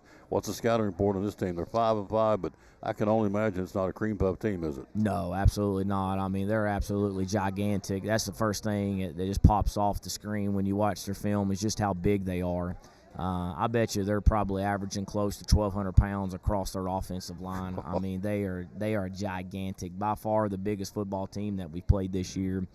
They're the 4 seed coming up here, playing us as the 1 seed. And, I've reminded our team this week that they were in that same position last year, Tellico was, when they came up and upset South Green 29-27. So they don't know any different down there. They're a Region 2 football team. Region 2 kind of has the mentality of, they just show up and whip Region 1 teams. And so I know they're going to get on that bus, and they got over a 3-hour trip up here. And they're coming up with an upset mind, and we know that we're going to have to not only just meet the physicality that they're going to have, but we're going to have to exceed it. And we're not going to be able to belly up with them. We're going to have to be able to use our speed, our fundamental technique that our guys have shown all year, and we're just going to have to out-physical them and out-quick them. We're here live talking to Coach Jarrett, so it's 7 o'clock on all. In fact, all the playoff games are at 7 on Friday night. Again, if you missed it earlier, the Science Hill game, they're playing at Oak Ridge, has been moved to tomorrow night down at Oak Ridge because of the rain that's coming in.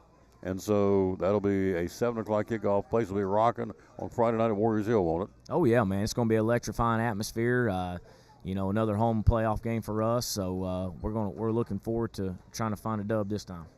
We were out there a couple of weeks ago for the tour of schools and got a chance to interview some great kids doing great things at Happy Valley High School. Of course, Mr. Blair is the principal, and so I was of course, you had a couple of your football players talking to me, but I was really impressed with the entire school. There's some really good things going on at Happy Valley High School, athletically certainly, with an undefeated 7th-ranked team in football. But there's some other kids doing really good things in your school, aren't they? Oh, man, I'll tell you, it's a special place. And, I'm a hometown boy, born and raised in the Happy Valley community. The community's been so great to me, but we have a phenomenal administration. We have a great faculty and staff. And unbelievable kids, and it's a special place to walk in the front door every day. It's home to me, and that's why helping lead the program is such a big responsibility for us. We take a lot of pride in it, and it's easy to work hard when you have great kids. I love his faith too. He certainly incorporates that into his football team as best he can. And so, am I right that you got baptized here not too long ago? Is that correct? Yeah, about 3 years ago, my wife and my daughter and myself, all three got baptized together on the same day down at Seeking Creek Baptist Church. We're members down there. Coach Babb, just a special man. He's a great leader and pastor of that church, and that church has just been such a welcoming place. It's a family in itself, which is what church is all about, and it's just a great place to be. And you bring that up. It's something that we believe in strongly at Happy Valley within our football program. Our defense coordinator, Coach Greg Hodder, he came in, right after the dead period there, closed the door at the midway point of a summer practice, and just opened up and gave a very heartfelt, touching testimony to us coaches. And I've been around Coach Hodder for a long time. He's one of the best D coordinators in this area, but he's just that much better of a man. And with tears streaming down his face, he had made a decision that he wanted to go get rebaptized again. So several of us coaches visited his church. He lives in Golf Course Acres, but he's been visiting the bridge down in Rogersville. So a couple weeks later, we were down there able to witness firsthand him being baptized, and he came in that very next day and shared his testimony with our entire football program, and showed that baptismal video to our guys, and gave that heartfelt testimony to them. And we loaded up on a bus a few weeks later and had team church. We've been blessed to have a couple of team church events at the bridge down in Rogersville and at Little Doe. one of our other coaches up there. But we loaded up about 33 young people on a school bus, and we went down to the bridge on a Sunday morning, and we had team church, and the pastor never even got to preach a ceremony during the music ministry. There was all kinds of people going to the front. Next thing you know, there goes a football player. 1, 2, 3, 4. Next thing you know, there's 11 football players that get baptized that Sunday morning. Awesome. And my son and as well, so there were 12. My son's in 8th grade, and it's something that we've taken great pride in. And this has been a different team since the beginning. Their approach in the off season, their approach throughout the summer, them coming together like that, putting their faith in a higher power. There's more important things than football. It's a great game, but we got to give God the glory. Amen. And us as coaches, we're trying to set an example there, and we're trying to be positive examples. But when we make mistakes, we're man enough to stand up and say, "Hey, use me as the example." And I think that's powerful amongst young people today. So this has just been a special group all the way around. It's more than just football. Amen, brother. Amen. I want to get his take before he leaves. I know he's going to go back to school. Hello, Darryl Willocks. Thank you for watching. Lori Burleson watching. Nick McNeil. That's a new name. Thank you for watching. So, all these college coaches, James Franklin, Brian Kelly, Napier, there's going to be more. Who am I leaving out? There's probably a big one I'm skimming over here. Napier, Florida. Hugh Freeze, exactly, at Auburn. So, as a player, you played it. Now you're coaching it. You change captains of the ship in the middle of the stream, in the middle of the season. Is that good for a program, bad for a program? What's your take on that? I don't like it, to be completely honest with you. I mean, I know what it takes to be a coach, and we're just at the high school level. It's to the upteenth degree at a college level like that. Now, I will say that's probably the best profession in America as a fired football coach. I mean, you can go home and make $70-some million, $50-some million to sit at home. One of them's making $800-some thousand a month just to sit at home, Yep. But, there's a competitive side of coaches and the relationships that you build with these kids. You spend so much time with them, and it's really absurd to me. Obviously, there's no coach that goes out there. There's no player that goes out there. There's no official that goes out there and makes mistakes on purpose. It's human nature, and there's a lot of moving parts to it. But, at the end of the day, that head coach is the one that's the finger's going to get pointed at first. And, I just think it's kind of crazy. There's, 14 firings already in mid-season. I just don't understand what our society's doing. And, it's just too much pressure and too easy to pull the plug on somebody. I mean, there's a lot of hard work and families that's affected by that. It's more than just the head coaches. I mean, you've got assistants that's moving all over the country, loading up their families, their wives, their kids, moving them around, changing schools, and I don't know. It just doesn't seem real fair to me. I agree with you 100%, sir. It's tough. I don't think it does the program any good. We don't have time to get into. We'll get you back again talking about the transfer portal and NIL. That's completely changing the landscape of college football, and it's going to continue to do so. This show, I can tell you publicly, we're pulling for the Warriors against Tellico Plains and whoever else you're playing. You got us. We're on board with the Warriors to beat Tellico Plains Friday night. Yes, sir. I sure appreciate it. Thanks for all the support you give us. He's a good man, folks. Happy Valley's blessed to have him, I can tell you that. We'll take a break. We'll be right back. We have got a new sponsor to tell you about, and we've got Mr. Baseball here. Who's going to win the MVP in the American League? Will it be Raleigh? Will it be Judge? Who's going to win the National League? We got some more coming out today, some more guys going free agents. So 'tis the season. We'll take a look at that right after this from one of our great sponsors. We're live here again at Chick-fil-A on the Tom Taylor Sports. Sponsor the Cyclones of the Tom Taylor Sports Show. The late John Ward said it's football time in Tennessee. Friday nights, Saturdays. Tell us how we can come by and get sandwiches on the way to go to watch the game or go home and watch it on TV. First thing you're going to do is you're going to pick up your cell phone. You're going to dial 423-543-6128. And then you're going to order 8 sandwiches if there's 6 of you because somebody's going to want more. Amen. That's exactly right. So all these come with cheese, ham, turkey, corned beef, Reuben, pastrami, steak, roast beef, and you just get a plain cheese sandwich. You get a BLT, you get a pepperoni and cheese, a meatball sub, all those available here at Poor Traps Deli, 543-6128. Tell me about the Mad Italian. Mad Italian's a real popular sandwich. It's actually a combination of our ham and turkey. And you can put any kind of cheese on it you want. We've got Swiss cheese is our standard cheese, but we also have American, sharp cheddar, smoked cheddar, pepper jack, and provolone. So you can change your sandwich however you like with a different kind of cheese. Put some mayonnaise, mustard, lettuce, tomato, and spicy onion on that bad boy. White and pumpernickel dark bread. Pickled eggs, cups of onions, get those. Tell us about the salads at Poor Traps. You take a fistful of lettuce, and I recommend the ham. That's my favorite.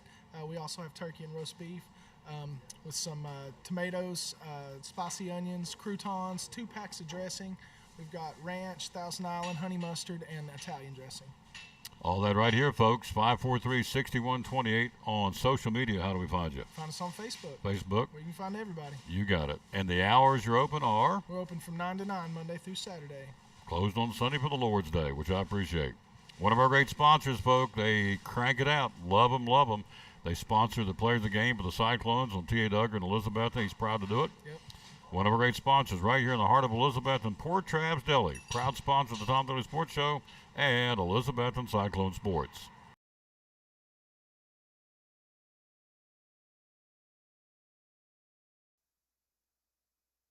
Back in the Tom Dilley Sports Show. Mr. Baseball's here. Hey, we got a brand new sponsor.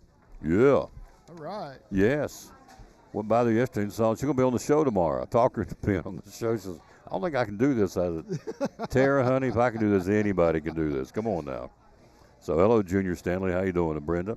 Hopefully we'll see them at the church house tonight. So anyway, it's in the Ritz Mini Mall, downtown Elizabethton. It's called the Petal and Pine Children's Boutique. I didn't know this. Tara said it's the only children's boutique and small kids clothing store in Elizabethton, which I didn't know that. So it's got everything from newborn to 10 to 12-year-old, boys and girls. So they got a sale. By the way, there's a Christmas open house this Sunday downtown Elizabethton. All the stores are going to be open. She'll be one of them, of course. And she's easy to find inside the Ritz Mini Mall right there on the main drag in downtown Elizabethton. But anyway, she sells new and resale. The resale items are generally under $10 anyway. They're going to be half off now through the holidays, which is a smoking deal. I bought something there yesterday.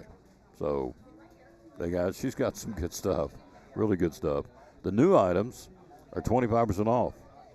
So she also does, which I thought was pretty cool, baby shower baskets. So if you're getting ready to know someone's getting ready to have a baby, she can put together a baby shower basket for you, full of goodies from her store. She's got socks and shoes and accessories. And I know that's young that's not for the babies because the baby's just being born, but she does do boxes, baby shower baskets, rather, I should say, from Petal and Pine Children's Boutique in Elizabethton. Tara Carden is the lady who makes it go. And so we're going to have her on the show tomorrow. In fact, she's bringing some show and tell. I can sit there and tell you all about it. She's going to bring in some clothes tomorrow. We'll be at Pizza Inn, and she's going to show us what she's got for sale. And she's got some really cute outfits for boys and girls. So that's a new sponsor.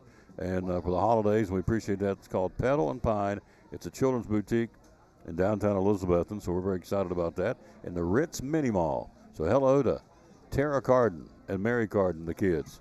Appreciate that very much. So that's really interesting, because I don't think you know, Tom. I've got a grandbaby on the way. I didn't know that.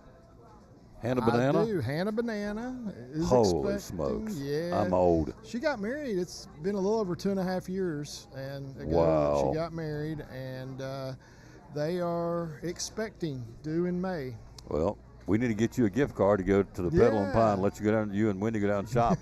Yeah. You gonna be granddad? Yeah. What's your name gonna be? I don't know. We're trying to figure it out. Wendy's going to be Mimi. Mimi? And Yeah. I don't know. I don't know what goes with that. So I got to figure something out. I can't imagine Wendy ever wanting to be called Grandma. That doesn't sound. Yeah, that doesn't. No, It don't know. fit, does it? No. Yeah. She'd buck that. So Mimi and Mimi, and I don't know what mine will be.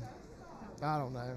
Mimi and Papaw. Is that good? I don't know. Yeah, it's You won't what we care. call my dad and my two papaws. That's what we call them. So I don't care. The first time they put that baby in your arms, you won't give a rip what they call it. I'm telling you, ain't nothing like it. That's right. Papaw. So, well, there you go. Congratulations. We need Yeah, to send you thank you. down there. We need to send you down there to make and let you do a little shopping with a gift card. You and Mimi, Yeah. So we'll do that. We'll at Pedal and Pine in the Ritz Mini Mall in Elizabeth, our new sponsor. We appreciate them very, very much, and so that's awesome. So, Yeah. and she'll be on tomorrow. I don't think she'll wimp out on me. I said, Tara, honey, first off, you get a free dinner or a free lunch at Pizza Inn. She perked up on that one. I said, and then you come in and just show us some of the items. You got the the slightly, what she call them? The ones that are, oh, this thing's sticking. What did she said they were called? They are called resale gently used, and they're in good shape. It's nothing you go. Mm-hmm. You know, ain't stains all over them, the zippers busting, all that. This is like new stuff. Yeah. Resale gently used or half off, and they start, because I went around and looked, they start at $10, so half of 10 is $5 all day long. Jethro Bodine says all times all, still not all day long. So anyway, it's a cool place. Pedal and Pine Children's Boutique in downtown Elizabeth, and we're glad they're on board, and we appreciate them. We got some more coming too, some new sponsors. We love that. We're here live. We're getting ready to hit show number 2400. Wow. Next, I got 11 shows left, probably week after next. Before Thanksgiving, we're going to have a little shindig for show number 2400, and you're going to be there. Okay. You're looking sharp, by the way. Thank you. Man. Thank you. Spiffing there today. Like it. I got a tie in the car. You what? I got a tie in the car. Oh, do you really? We had to put a tie on for me, but you didn't do it for me, but you're looking sharp. Well, thank you. All right, so here we go. We got, since we last talked, we know what happened. Mm-hmm. The Dodgers go into Toronto and win the World Series, and so I think, for me, probably one of the better World Series been out there in a long, long time. Oh, it was drama-filled. It was an excellent World Series. Absolutely. Absolutely. One of the best ones we've seen in many years, I would say. Mm-hmm. You know, it just kept going and going and going. Things just kept happening to, you know, to keep one team from winning it all. It seemed like the other team wasn't going to die, and even at the end, you know, you still thought, well, okay, Toronto still got a shot at this thing. So And they did. And they did, yeah. I thought the double play ball in Game 6 was a difference maker. Yes, and I agree with that. I thought that's changed the whole landscape of the World Series. And you're right. It You're took right the air with out that. of them because that was, and it was Yeah. a heads-up play. It was. By Rojas at second and by the left fielder too. So. Yeah. I think Game 7's best game I ever watched. Oh, It was really? good. Game It was 7? a great game. It was a great game, that's for sure. So, they had the parade last week for the Dodgers. So if you're everybody else in Major League Baseball, your goal is to knock them off. How do you unseat? Because the Dodgers are already talking about making a three-peat, and they got the horse in the barn to do it. Yeah. So if you're all these other teams, what do you got to do to be better than the Dodgers next year? You got to sign their free agents that they're good. No, I don't know. I don't either. Because they're not losing a lot of free agents. That's the No. thing. They're probably going to. I wouldn't be surprised to see them go back out and get Cody Bellinger to fill that outfield spot because they said they're kind of weak in one outfield spot. Go out and get Cody Bellinger. They got rid of him because he dropped off a little bit in a couple categories, especially offensively, and then he's picked it back up again. So he had a couple years where he was down for him. They separated from him, and I wouldn't be surprised to see him come back after him. And if they do, they'll be even better. So it's free agent time. We'll get to that in a second. All right. MVP, American League, Ohtani or Raleigh? Who do you think?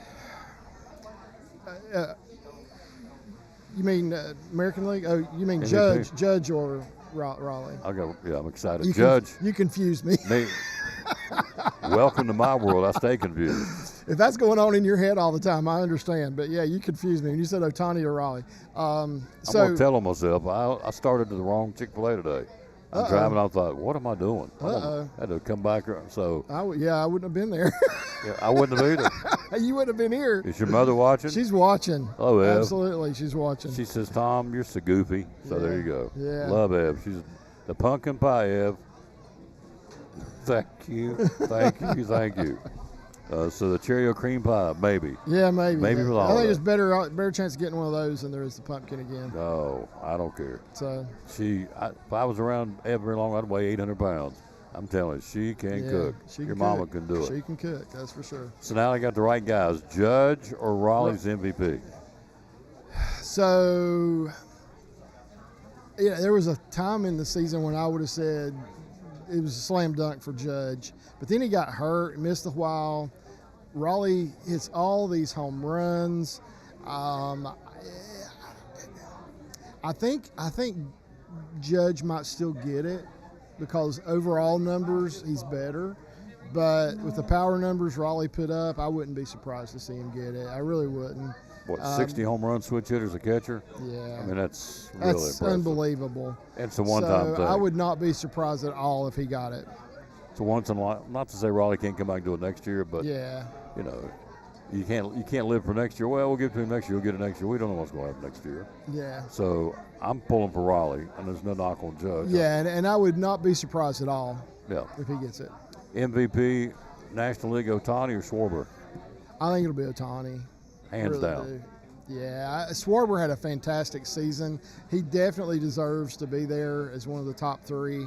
But yeah, I think Ohtani will get it. Well, you look at, he still played in the postseason. The Phillies went out early, so we can still talk about the 3 home run, 10 strikeout performance by Ohtani. Yeah. So anyway. Yeah. Now they voted before that. They voted before that. Yeah. So what happens in the postseason doesn't matter because that doesn't count because they've already voted before then. But I think Ohtani, as long as he's putting up numbers like he has been, it's going to be tough for anybody to knock him off. He's going to be the odds-on favorite pretty much every year for the next 3 or 4 years at least, I would say. American League and National League Cy Young Award winners. Who do you think? Okay, so American League, I still think Scooble probably has a little bit of an advantage From Detroit? there. Okay. Yeah, I think he's probably going to pull it out. National League, probably Skeens. I think he's probably going to get it. Pirates, You know, I wouldn't say either of them are a slam dunk, but I think those are the 2 guys that'll probably get them. 2 more, the managers of the year. Wow. I've talked all year about Pat Murphy. For the Brewers? Yeah, I think he's the odds-on favorite to get it. I mean, they had the best record in baseball. Now, that's my head. My heart says Francona. I'd love to see Terry Francona get it. He got the Reds to the playoffs. He's not going to get it. But I think it'll be Pat Murphy. Pat I really Murphy, do. Yeah, and Rob Thompson did a good job as well. So, Phillies. I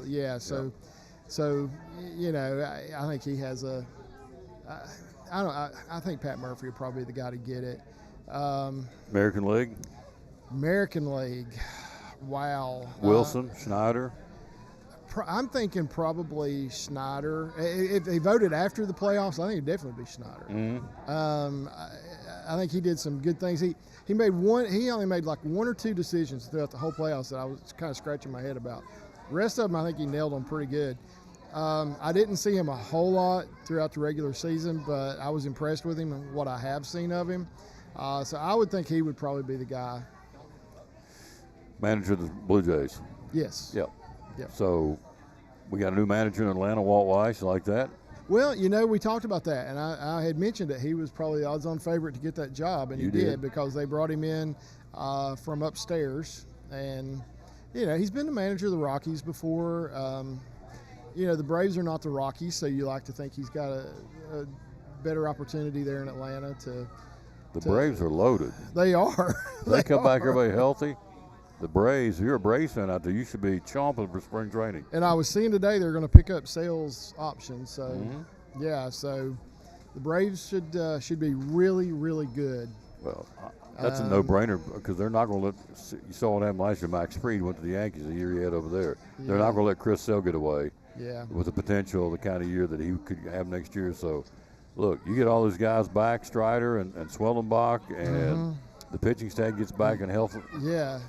Healed up. And Waldrop, my goodness. Yeah, Waldrop. He showed us some things too. So the Braves get Walt Weiss, the new manager for the Atlanta Braves. Snitker's going to stay in the front office. There's still some other managerial openings still out there. So Pujols never did land, did he?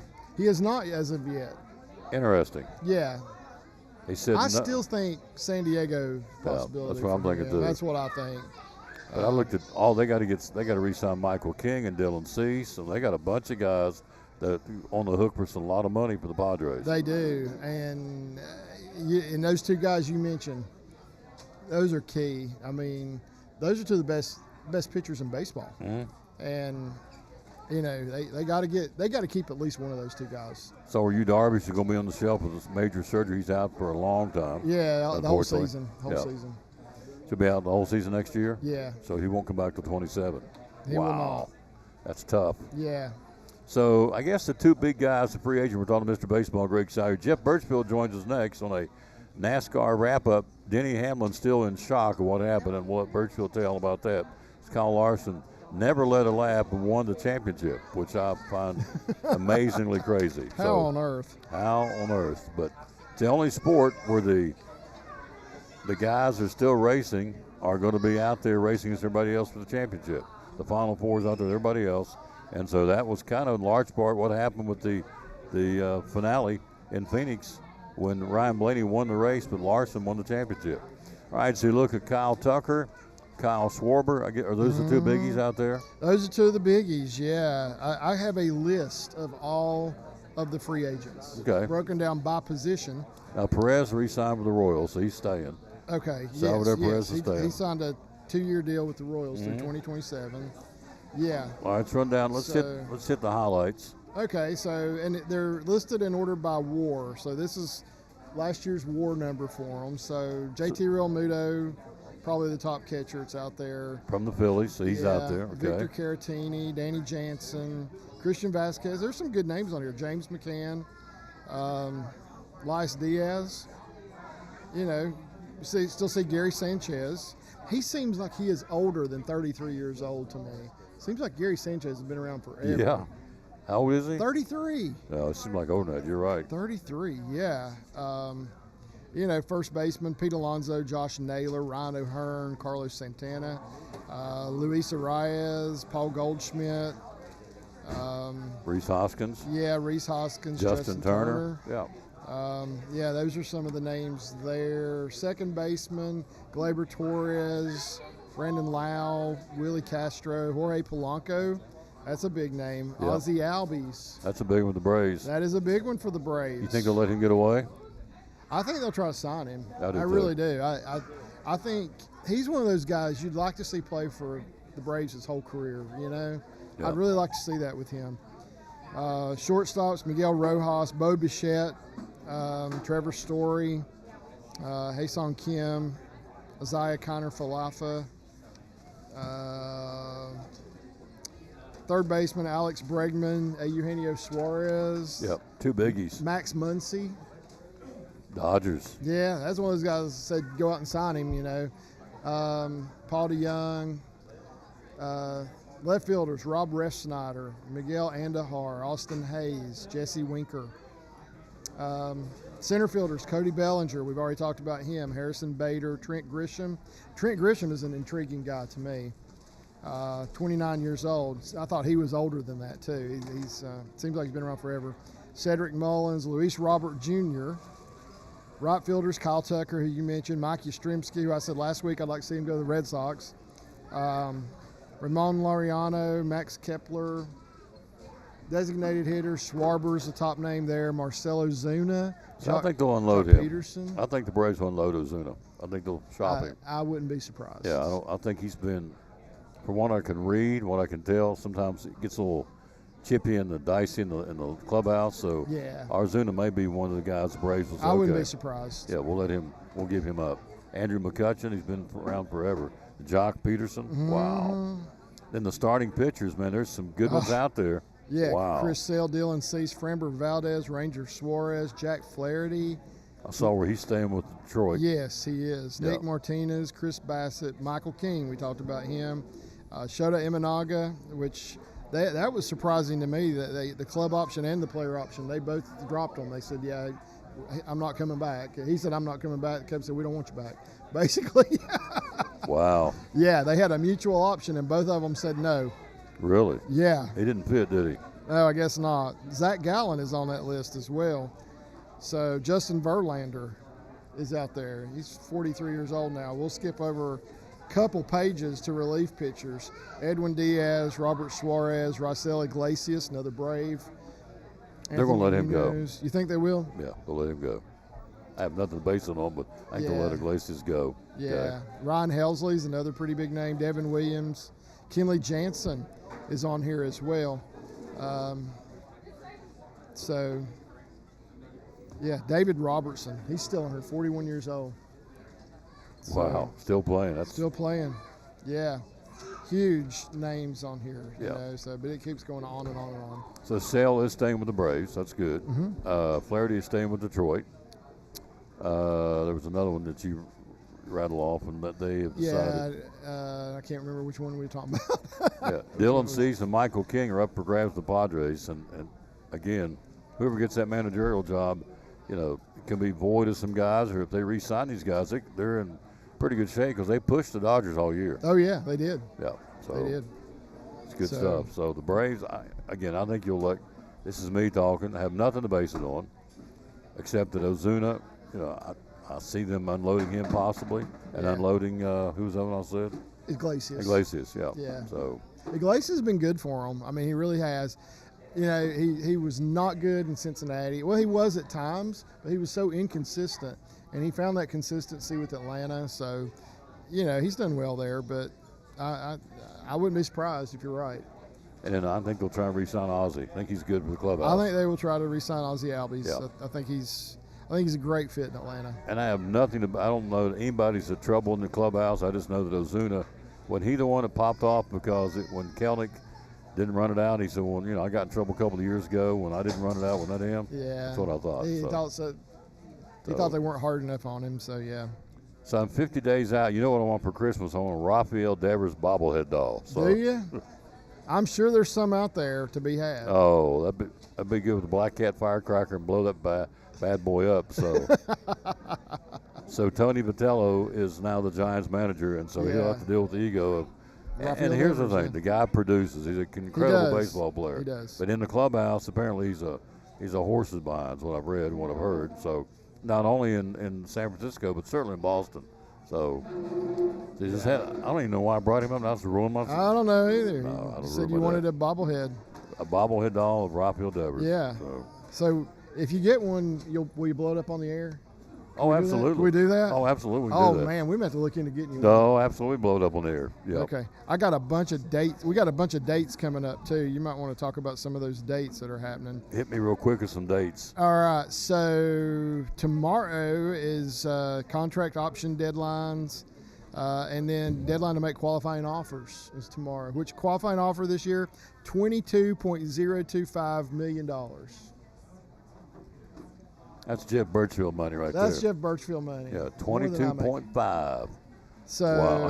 Yeah, Jeff. that is the average of the top 125 salaries in baseball. That's the what now? That's the average of the top 125 salaries in baseball. That's how they do that qualifying offer thing. And What is it starting for a rookie? What's the base? I think it's 700 and something thousand now.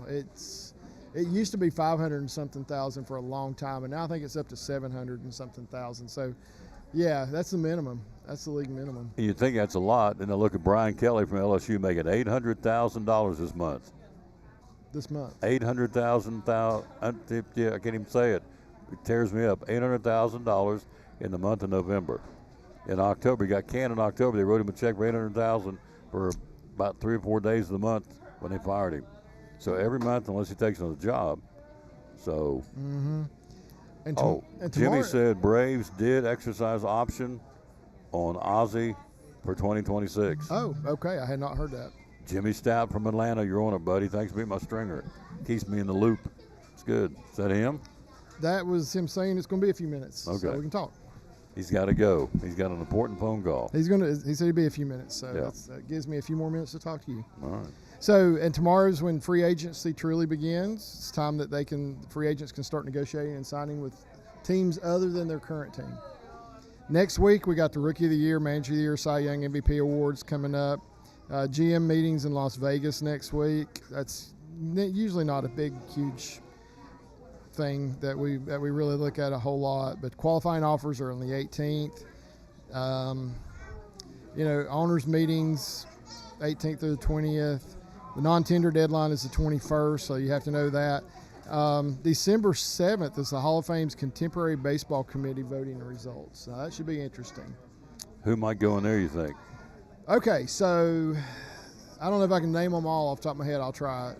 Barry Bonds, Roger Clemens, Don Mattingly, Gary Sheffield, Dale Murphy, Fernando Valenzuela. I think there's one more. Jeff Kent. Jeff Kent.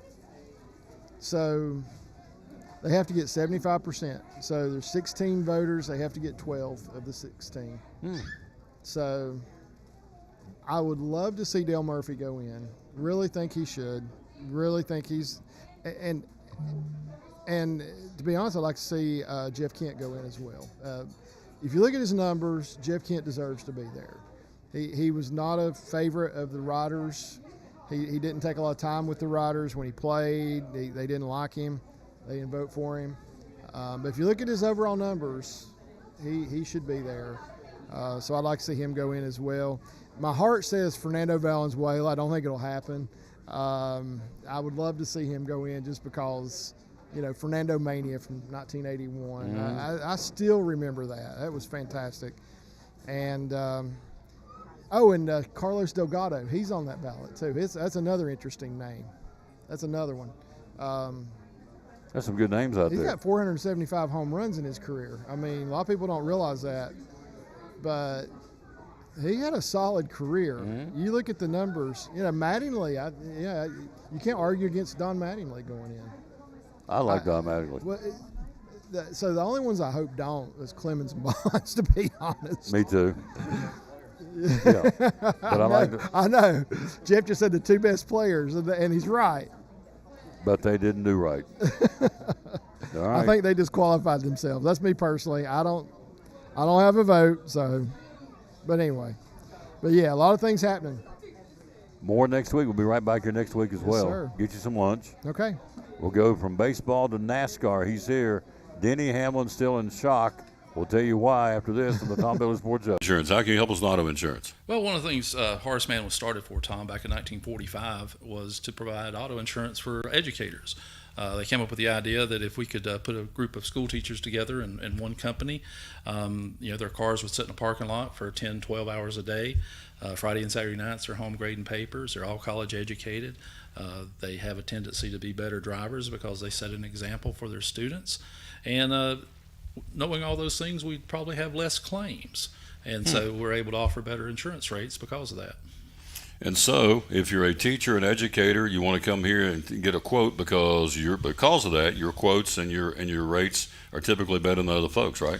That's right. And we also do a couple other things for educators. If they were to get into an accident while they're on school business, we don't have a deductible on that, Tom. They won't have to pay a deductible. If somebody vandalizes their car while it's on school property, they don't pay a deductible for that. If they get into an accident on school property, we waive the deductible. If they get into an accident with another Horace Mann agent or a Horace Mann client, they're going to not have to pay a deductible also. It's good stuff.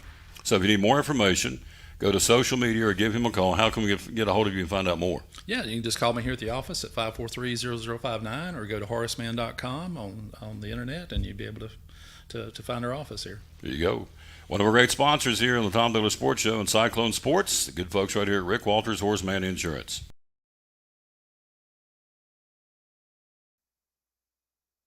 Back in the Tom Bailey Sports Show, hello, Joanne Smith. I'm glad you're feeling well. She's feeling better. She had a little bout, and she's out of that. So she's feeling a little puny, and she's out of that. So, by the way, I got a dear friend that's up against her right now. So if you are the praying sort, and I asked his permission if I could let you all know, and he said absolutely because he's up against it right now.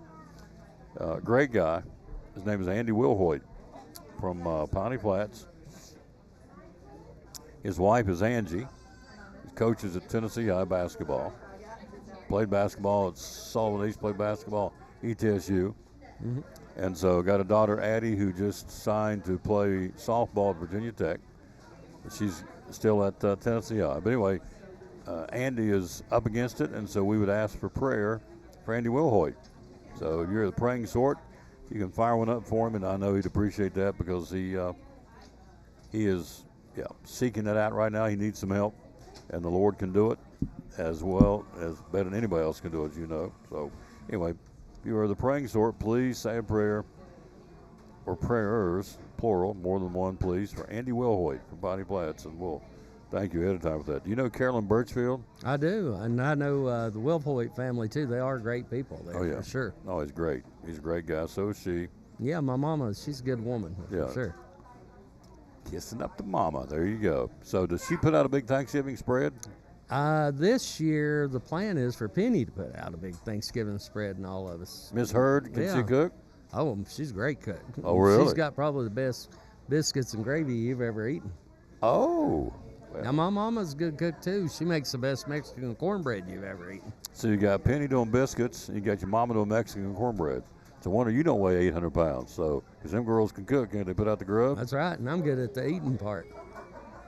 The consuming part? Yeah. So he's loving his mama. Perfect time to be talking at mama because Thanksgiving's 3 weeks from tomorrow, so saying the right things. Mama's going, that's my boy. Very thankful for my family. I've been very lucky that both my parents are still alive. Amen, brother. Brother and my Amen. kids been healthy, so I've been very, very lucky in life with that. Oh, you got it. I would give anything for a 10-minute phone call to my mom or my dad and just say thanks for putting up with me. All those years I put them through. Yeah, I put them through it. 4 boys who are meaner than snakes. So anyway, you're right. You're lucky to have your parents. All right, so Denny Hamlin's in shock. You get the championship. Ryan Blaney wins the race. It's down to him and Kyle Larson. What was he, 3 laps from winning the championship? Is that right? Sure was. So step us through because Denny Hamlin, I read a thing last night. He still can't really talk about it. He's just really just dumbfounded and numb. I think he went to the championship. This is the 5th time he went to the championship format. They came up empty-handed. So tell us what happened. Well, this one's most heartbreaking of all. Like you said, he had the lead with 3 laps to go, was well on his way to winning. And William Byron, who was running second, blew a tire. And a lot of people had tires throughout the race, tire problems, including Kyle Larson, and which it looked like had eliminated him from the race earlier. But then on the final restart, Kyle Larson makes a nice move to the outside. He gets all the way up to 3rd place. Then he gets trapped behind Joey Logano, and then Austin Cindric had some problems trying to get around them, so he ends up back in 10th. And the thing is, on the pit stop after the blown tire, Larson decided to take 2 tires. A couple of guys up front, Brad Keselowski, decided with no tires, and then Denny's crew chief decided 4 tires. And 4 tires had been good earlier in the weekend. Corey Heim come all the way from like 11th place and won the truck race. But then this time, just a green, white checker, you only got 2 laps. And then Denny gets caught behind there, and there Kyle wins the championship. And like I said, Ryan Blaney makes it, which has really been overshadowed, made a nice pass of Brad Keselowski coming to the finish line to win the race. Wow. So Hamlin is void of another championship. What is that, 5 now? Yeah, and he's got 60 wins, which ties him with Kevin Harvick for the most wins all time. There's always a debate. Denny Hamlin, Junior Johnson, Mark Martin's the top 3 as far as drivers wins without a championship. A lot of people say Mark because he had like 4 runner-up finishes. But I think you got to go with Denny as the best driver. But of course, they had a press conference yesterday morning, and the big thing on that is they were asking him about driving a race car, going forward, and he said, I can't even think about driving a race car right now. He just needs some time to, put this disappointment behind him. They really got to him, and as I said earlier in the show, he makes a lot of money, but a lot of money is not going to soothe those hurts that you wanted to win it. You want a trophy in your trophy case. That's why you're out there doing it. Yeah, so and 5 times he got there and come on with it. The other part of that is his father's really sick, and he's not expected to make it, for like another year. And so he really wanted to win the championship, and his dad see that. Yeah. So anyway, Denny Hamlin. So I go back to the format they play where you got the championship race, and you got all these other guys out there still running. It's the only sport that I know of that does that. World Series, you had 2 teams. Super Bowl, 2 teams. NBA, 2 teams. That's how it works. But in NASCAR, the Final Four is still out there racing with everybody else. And that was part of the problem of Phoenix because it kind of got gobbed up at the end, right? Yeah, and like we said, Ryan Blaney's team, they're celebrating winning the last race. It's still a big deal for your sponsors and your team and all to win that last race and all. But, yeah, you're right. NASCAR's the only sport like that. They're talking about changes to the championship format where it doesn't all come down to just that one race, but maybe doing like a 3 races elimination playoff, then another 3 races like they got it, and instead of having 3 and 1, having maybe 4 races to decide the champion. Who knows what they're going to settle on, but I know that one seems to be the most prevalent out there right now. All right, so Stephen, I heard this. That's why we have him on. He's the expert in NASCAR for our show. So you have, all right, right now you have to get down to the Final Four. You race at Phoenix for the championship. So they're going to do it. Explain again, you're going to have 3 races to lead up to it, is that right? Well, now this is not official. But that's what they're Talking about is 3 races, and Bristol still be like the cutoff race. Then they'd have 3 more races, and then the Charlotte Roval will probably still be the cutoff race. And then they'd have 4 races to decide. Now, next year, one change, the final race of the season moves from Phoenix back to Miami. The Miami Homestead, yep. So I'm trying to follow this. I don't get it. So they're going to accrue points through the championship, not just put it all in one race. So, yeah, and you'd have like 8 drivers battling for the championship there with those final 4 races instead of 4 drivers. Okay. What do you think? You've been around it for a long time. Well, I mean, there's no guarantee. Every system's going to have its flaw. And then Denny Hamlin, everybody feels so bad for him. But now, I don't know. I haven't checked how the points would have worked out. But I was at the race at Martinsville, and he went out his second car out. So he'd have lost a ton of points there, Well, I guess with the win, he'd still qualify if they still keep those same rules in place. I guess it depends on what, 4 rules NASCAR comes up with for the particular format, if it's just based strictly on points or if they're still going to reward the winners or whatever, When's the awards coming up soon? The awards was actually last night. They had them on Tuesday night. You clearly didn't go because you're here. Yeah, because I wasn't in Scottsdale, Arizona last night. That's where it was. It was in Nashville for a while. It was in Nashville, and then it was in Charlotte last year. But yeah, they moved it where they had the championship race. They had it, so which is pretty good for Denny. Was talking about, he got to get over that quick instead of having to wait 2 weeks. And he said NASCAR 2 is the only sport where the loser has to go to the awards banquet and listen, to champion speeches and all that. It kind of rubs the salt in their wound, doesn't it? No doubt. Who won the Xfinity Series? And there's another controversy. Jesse Love won it, and he only won 2 races all year. And Connor Zilic, who dominated the Xfinity Series, won like 11 races. He does not win the championship. And then the same way in trucks, Ty Majeski almost won the Truck Series championship, but Corey Heim, like I said, made that great move at the end of that. He won like 12 races this year.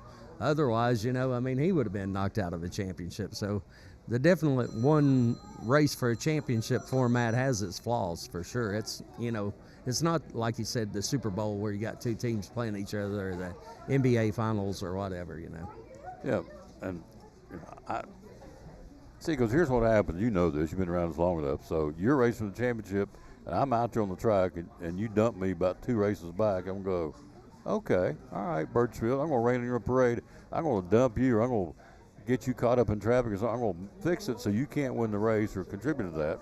And don't think it doesn't happen, because it does.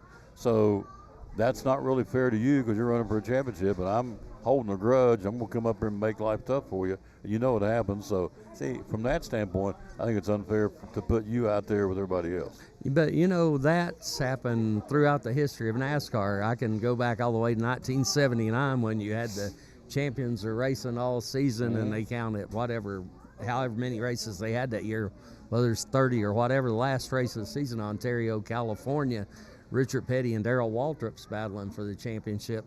And Darrell Waltrip was not a very popular guy back then, and some of the drivers would let Petty on by, and Darrell made it a little harder for him to pass them, There and you stuff. go. So, that happens no matter what format you got, and it's human nature, Well, okay, I'll go with it. So, biggest disappointment in 20 seasons wrapped. Number 1, grade out the year, A, B, C, or D. How did the NASCAR 2025 season go on the Cup Series? I think it's actually a solid season. I'm going to give it a B. I think I had a good example is Bristol. I thought the Food City 500 was not a good race at all. They come back. Goodyear brings the tire back. I thought the Bass Pro Shops night race was a fantastic race. Ton of action in it. And these races down the stretch. Talladega was a race with the final lap pass. Martinsville with the battle with William Byron and Ryan Blaney, and then Sunday. No matter what you think of the outcome, it was a very entertaining, good race. It was, yeah. So a solid B for the season as a whole for NASCAR. Then you get into the biggest surprise driver-wise. And the biggest disappointment. Who was the biggest surprise? Let me think about that one a minute. Biggest disappointments, I got two. Richard Childress Racing with Kyle Busch, although nice into the season with that top 5 finish at Phoenix. And then the other biggest disappointment, I think, is Tyler Reddick, that he didn't win a race. You know, his teammate Bubba Wallace actually did win a race. And Tyler Reddick, who's outperformed Bubba, you know, throughout their tenure there at 2311, did not win a race this year. So it was a little disappointing with him. Let's see, who would have been the biggest surprise? Because the thing is, at the end of the season, you had the two super teams battling each other, you know. I mean, I guess you have to about give it to Chase Briscoe making the Final Four, but, I mean, he's in a great car that Martin Truex Jr. was racing before, and, you know, he won 3 races and he also won 7 poles. So, I mean, super fast car that he's driving. So your biggest surprise would be Chase Briscoe. Yeah. And your biggest disappointment would be? Like I said, Kyle Busch and Tyler Reddick. I think you got to put both those guys in there. Any free agents out there, any big names that could be hopping around? Well, not this year, but Hendrick Motorsports has already said, you know, I think next year is going to be Alex Bowman's last year in the 48 car. So we, you know, that'll be a big ride opening up. And then who knows what's going to happen with this lawsuit with 2311 and Front Row Motorsports, you know, worst case scenario, I mean, Tyler Reddick is a very talented race driver. You know, you could see him going somewhere else if things go haywire on that deal. So Busch at one point drove for Rick Hendrick. Could there be a chance he'd come by and get that 48 car to wind up his career? I don't think 48 car seems to be an option. The most prevalent thing, which they're tied in as a satellite team of Hendrick, is maybe getting the Spire Motorsports. You know, he might end up with them. That's what a lot of people are thinking at some point. All right. Talking about Busch? Yeah, Kyle Busch. Well, Spire Motorsports. All right. Very good. So if you had to sit here in closing, 3 years down the road now, your next up-and-coming superstar of NASCAR. I mean, Kyle Larson gets his second championship. He's established, but an up-and-comer, keep your eye on. Who would be one or two guys? Well, I mean, I guess the two guys who aren't in Cup that I expect to make a huge impact of Cup the next 3 years, and I'm going to be fairly obvious with this, is Connor Zillage, who won all the Xfinity Series races, and then Corey Haim in that truck. I mean, he's just been fantastic, and he ran, you know, the Cup race at Bristol, finished 6th, racing for 2311. And Zillage, of course, he's going to be racing next year with Cup Series with Trackhouse Racing. So, you know, I think he'll make an impact. I could see Ryan Blaney, though, as far as guys who are sort of established, not winning a championship. I know the last year I've been on William Byron. I thought this was his year to win the championship, but I think he will win one in the next 3 years. I wouldn't be surprised to see Ryan Blaney win another championship. We bet for lunch. I don't think my guy didn't win. Did your guys win to owe you lunch? Well, neither one of our guys won, but I good. mean, my guy was in position to finish second until he blew that tire, like I said, with 3 laps to go. But he did beat Joey Logano, who I think you picked. Oh, I did. Yeah, my guy didn't win. So yeah, he didn't make it to the Final Four. So our bet was who's going to win the championship, or who's going to win who's going to place ahead of the other one. I can't remember what the bet was now. I think we'll say championship. There you go. I don't care to buy you lunch, but I can't remember what we decided on. But we sat here in November and we'll look at the calendar, and, you know, they're off for a while, but it won't be long, and you know that. They'll be right back testing, getting ready to start the new season down at Daytona in February. So. Oh, yeah, and some great racing locally. You've got a big race coming up right after Thanksgiving down at Newport Raceway. A lot of our guys who run the asphalt short track racing is going to be involved in. And then Volunteer Speedways should have a huge announcement coming up sometime this weekend with a major series coming to Volunteer Speedway. That's awesome. And, you know, coincidentally, the World of Outlaws World Finals is going on in Charlotte, so I don't know, that might be. So, anyway. So he just let the cat out of the bag. Maybe not. Biscuits and gravy. Is your mama, can she make a pumpkin pie? Yeah, she can make a pumpkin pie. Now, I really loved her lemon meringue pies. They're probably my favorite. Yes. Mama Birchfield, look at me. I need a piece of your pumpkin pie or lemon meringue. Or the Mexican cornbread. She's promised she's going to bring that to you at some point. She did? Maybe next time at Phil's Dream Pit and they got that great brisket chili, we can have the Mexican cornbread to go with that. I'll be there Tuesday next week. Well. You need to be there too. Can you be there on the calendar next week? Come I'll Tuesday? I'll do my best on Come on out Tuesday. there Tuesday and be with us again. We'll have lots to talk about. Who you covering in football this week? Football, I've got my alma mater, the Happy Valley Warriors. I covered them Thursday night when they beat South Green and completed the undefeated regular season. I just found out the Science Hill game's been moved up a day, so Thursday, there's possibility I really wasn't going to be covering the Toppers, but I might be headed to Oak Ridge tomorrow. I guess I'll find out here in a little bit. There is rain coming. Now, look, it's 2 days out. They can get it wrong. They normally do, but I shouldn't say normally do, but sometimes they do. But anyway, it looks like the rain, it is going to rain Friday night. You can mark that down. It's coming. There's a front coming. It's going to turn cold next week. In fact, they're talking about flurries in the mountains over the weekend. Everybody's like, oh, I said, folks, it's November. It's supposed to be getting cold. I can remember trick-or-treating Halloween sometimes getting snowed on. Absolutely. Walk around there. When I was a kid, we used to take a pillowcase for our bag. That's what we used for a bag for our candy. And then get home and start bartering. You got a Reese cup? I want a Mallow cup. Okay, well, you've got the Three Musketeers. I want the Snickers. And then if you didn't get what you wanted, you wait till he went to bed, just went in and stole it from him. Oh, yeah. Because my little brother always put under the bed his bag of candy. And they're just rooting through it. He's snoring. He's sound asleep. Just pick what you want. I don't know what happened to that goo-goo cluster. What happened? Where'd that go? I don't know. Got chocolate on my lips. I don't know. I don't know what happened to it. So, yes, we do have some rainy weather coming, but it looks like it may be after the games because everything starts at 7 for the playoffs because of travel. And so, there you go. Always a pleasure, sir. Yes, sir. See you Tuesday at Phil's Dream Pit. Sounds great, yeah. If you can get there, I'd love to have this guy on the show. Of course, at that point, we'll talk probably some college football and some NFL and some high school football because we'll have gone through the first week of the playoffs. Yeah, and we got that basketball going on, too. Like ETSU played Converse last night. I was wondering if they all had to wear Chuck Taylor All-Stars. So. Yeah, Converse. You used to wear Chuck Taylors, didn't you? We did. First basketball coach I ever had wanted us all to have maroon Chuck Taylor All-Stars. Yep, still wear them. They're still out there. It's interesting.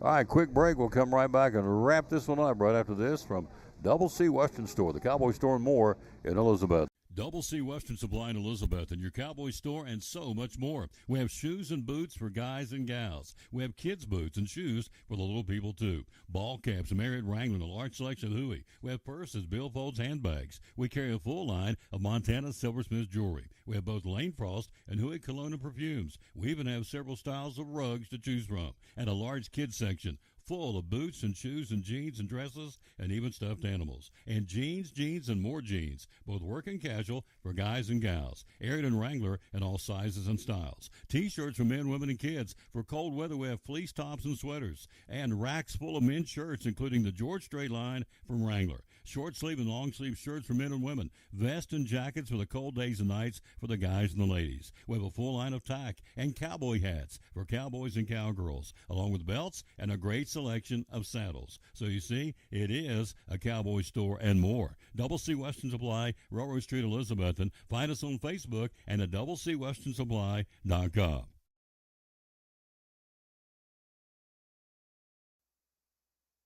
That's going to do a big thank you to our guest today. Also, obviously, Jason Jarrett, head football coach at Happy Valley. Jeff Birchfield talking NASCAR.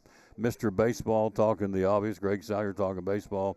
And, of course, we got it all started. Andrew Smith, sports writer of the Johnson City Press. Tomorrow, we will be at the Pizza Inn tomorrow in Elizabeth, ready to go. We always find eating places to do our show. We'll be there tomorrow. Let's wrap it up. Let's see. Here we go. The verse of the day. Verse us, I love this.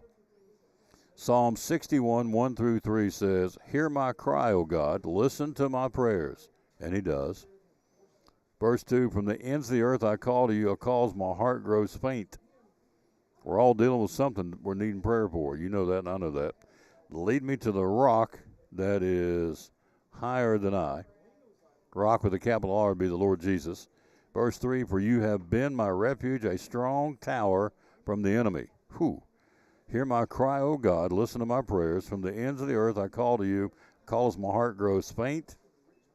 Lead me to the rock that is higher than I, for you have been my refuge, a strong tower from the enemy." And that's the verse of the day, Psalm 61, 1 through 3, and that's how we'll wrap this show up. Thanks for being with us. Be sure and like it and share it. If you don't have a church home, we've got church tonight. We have church on Wednesdays at Pleasant Beach Baptist Church on Watauga Road in Elizabethton. So if you get a chance and you don't have a church home, we'd love for you to be with us. It starts at 7 tonight. The kids are back in the Bobby Stout Heritage Center, back behind the sanctuary, which is the gym. And, of course, the little people are back there at 7, and we are in the sanctuary at 7. So if you don't have a church home, we'd love to have you come visit with us and be worshiping with us at Pleasant Beach. We had 13 people join the church on Sunday, and 3 people got baptized. So the Lord has been blessing our church for sure. And if you don't have a church home, we'd love for you to come there and be a part of it. It's back tomorrow, as we said, at the Pizza Inn. We're out of time. We sincerely thank you for yours. Wrapping up show number 2,389. 11 shows away from 2,400. We've been doing this for 10 years. That's a lot of yapping. So we'll see you back here tomorrow at, as I said, at Pizza Inn in Elizabeth. If you don't have a church home, join us tonight at Pleasant Beach. Tell him we'll say, as always, as Mama told us, bloom where you're planted and win or lose, be a good sport. Thanks for watching show number 2389 from Chick-fil-A on People Street in John.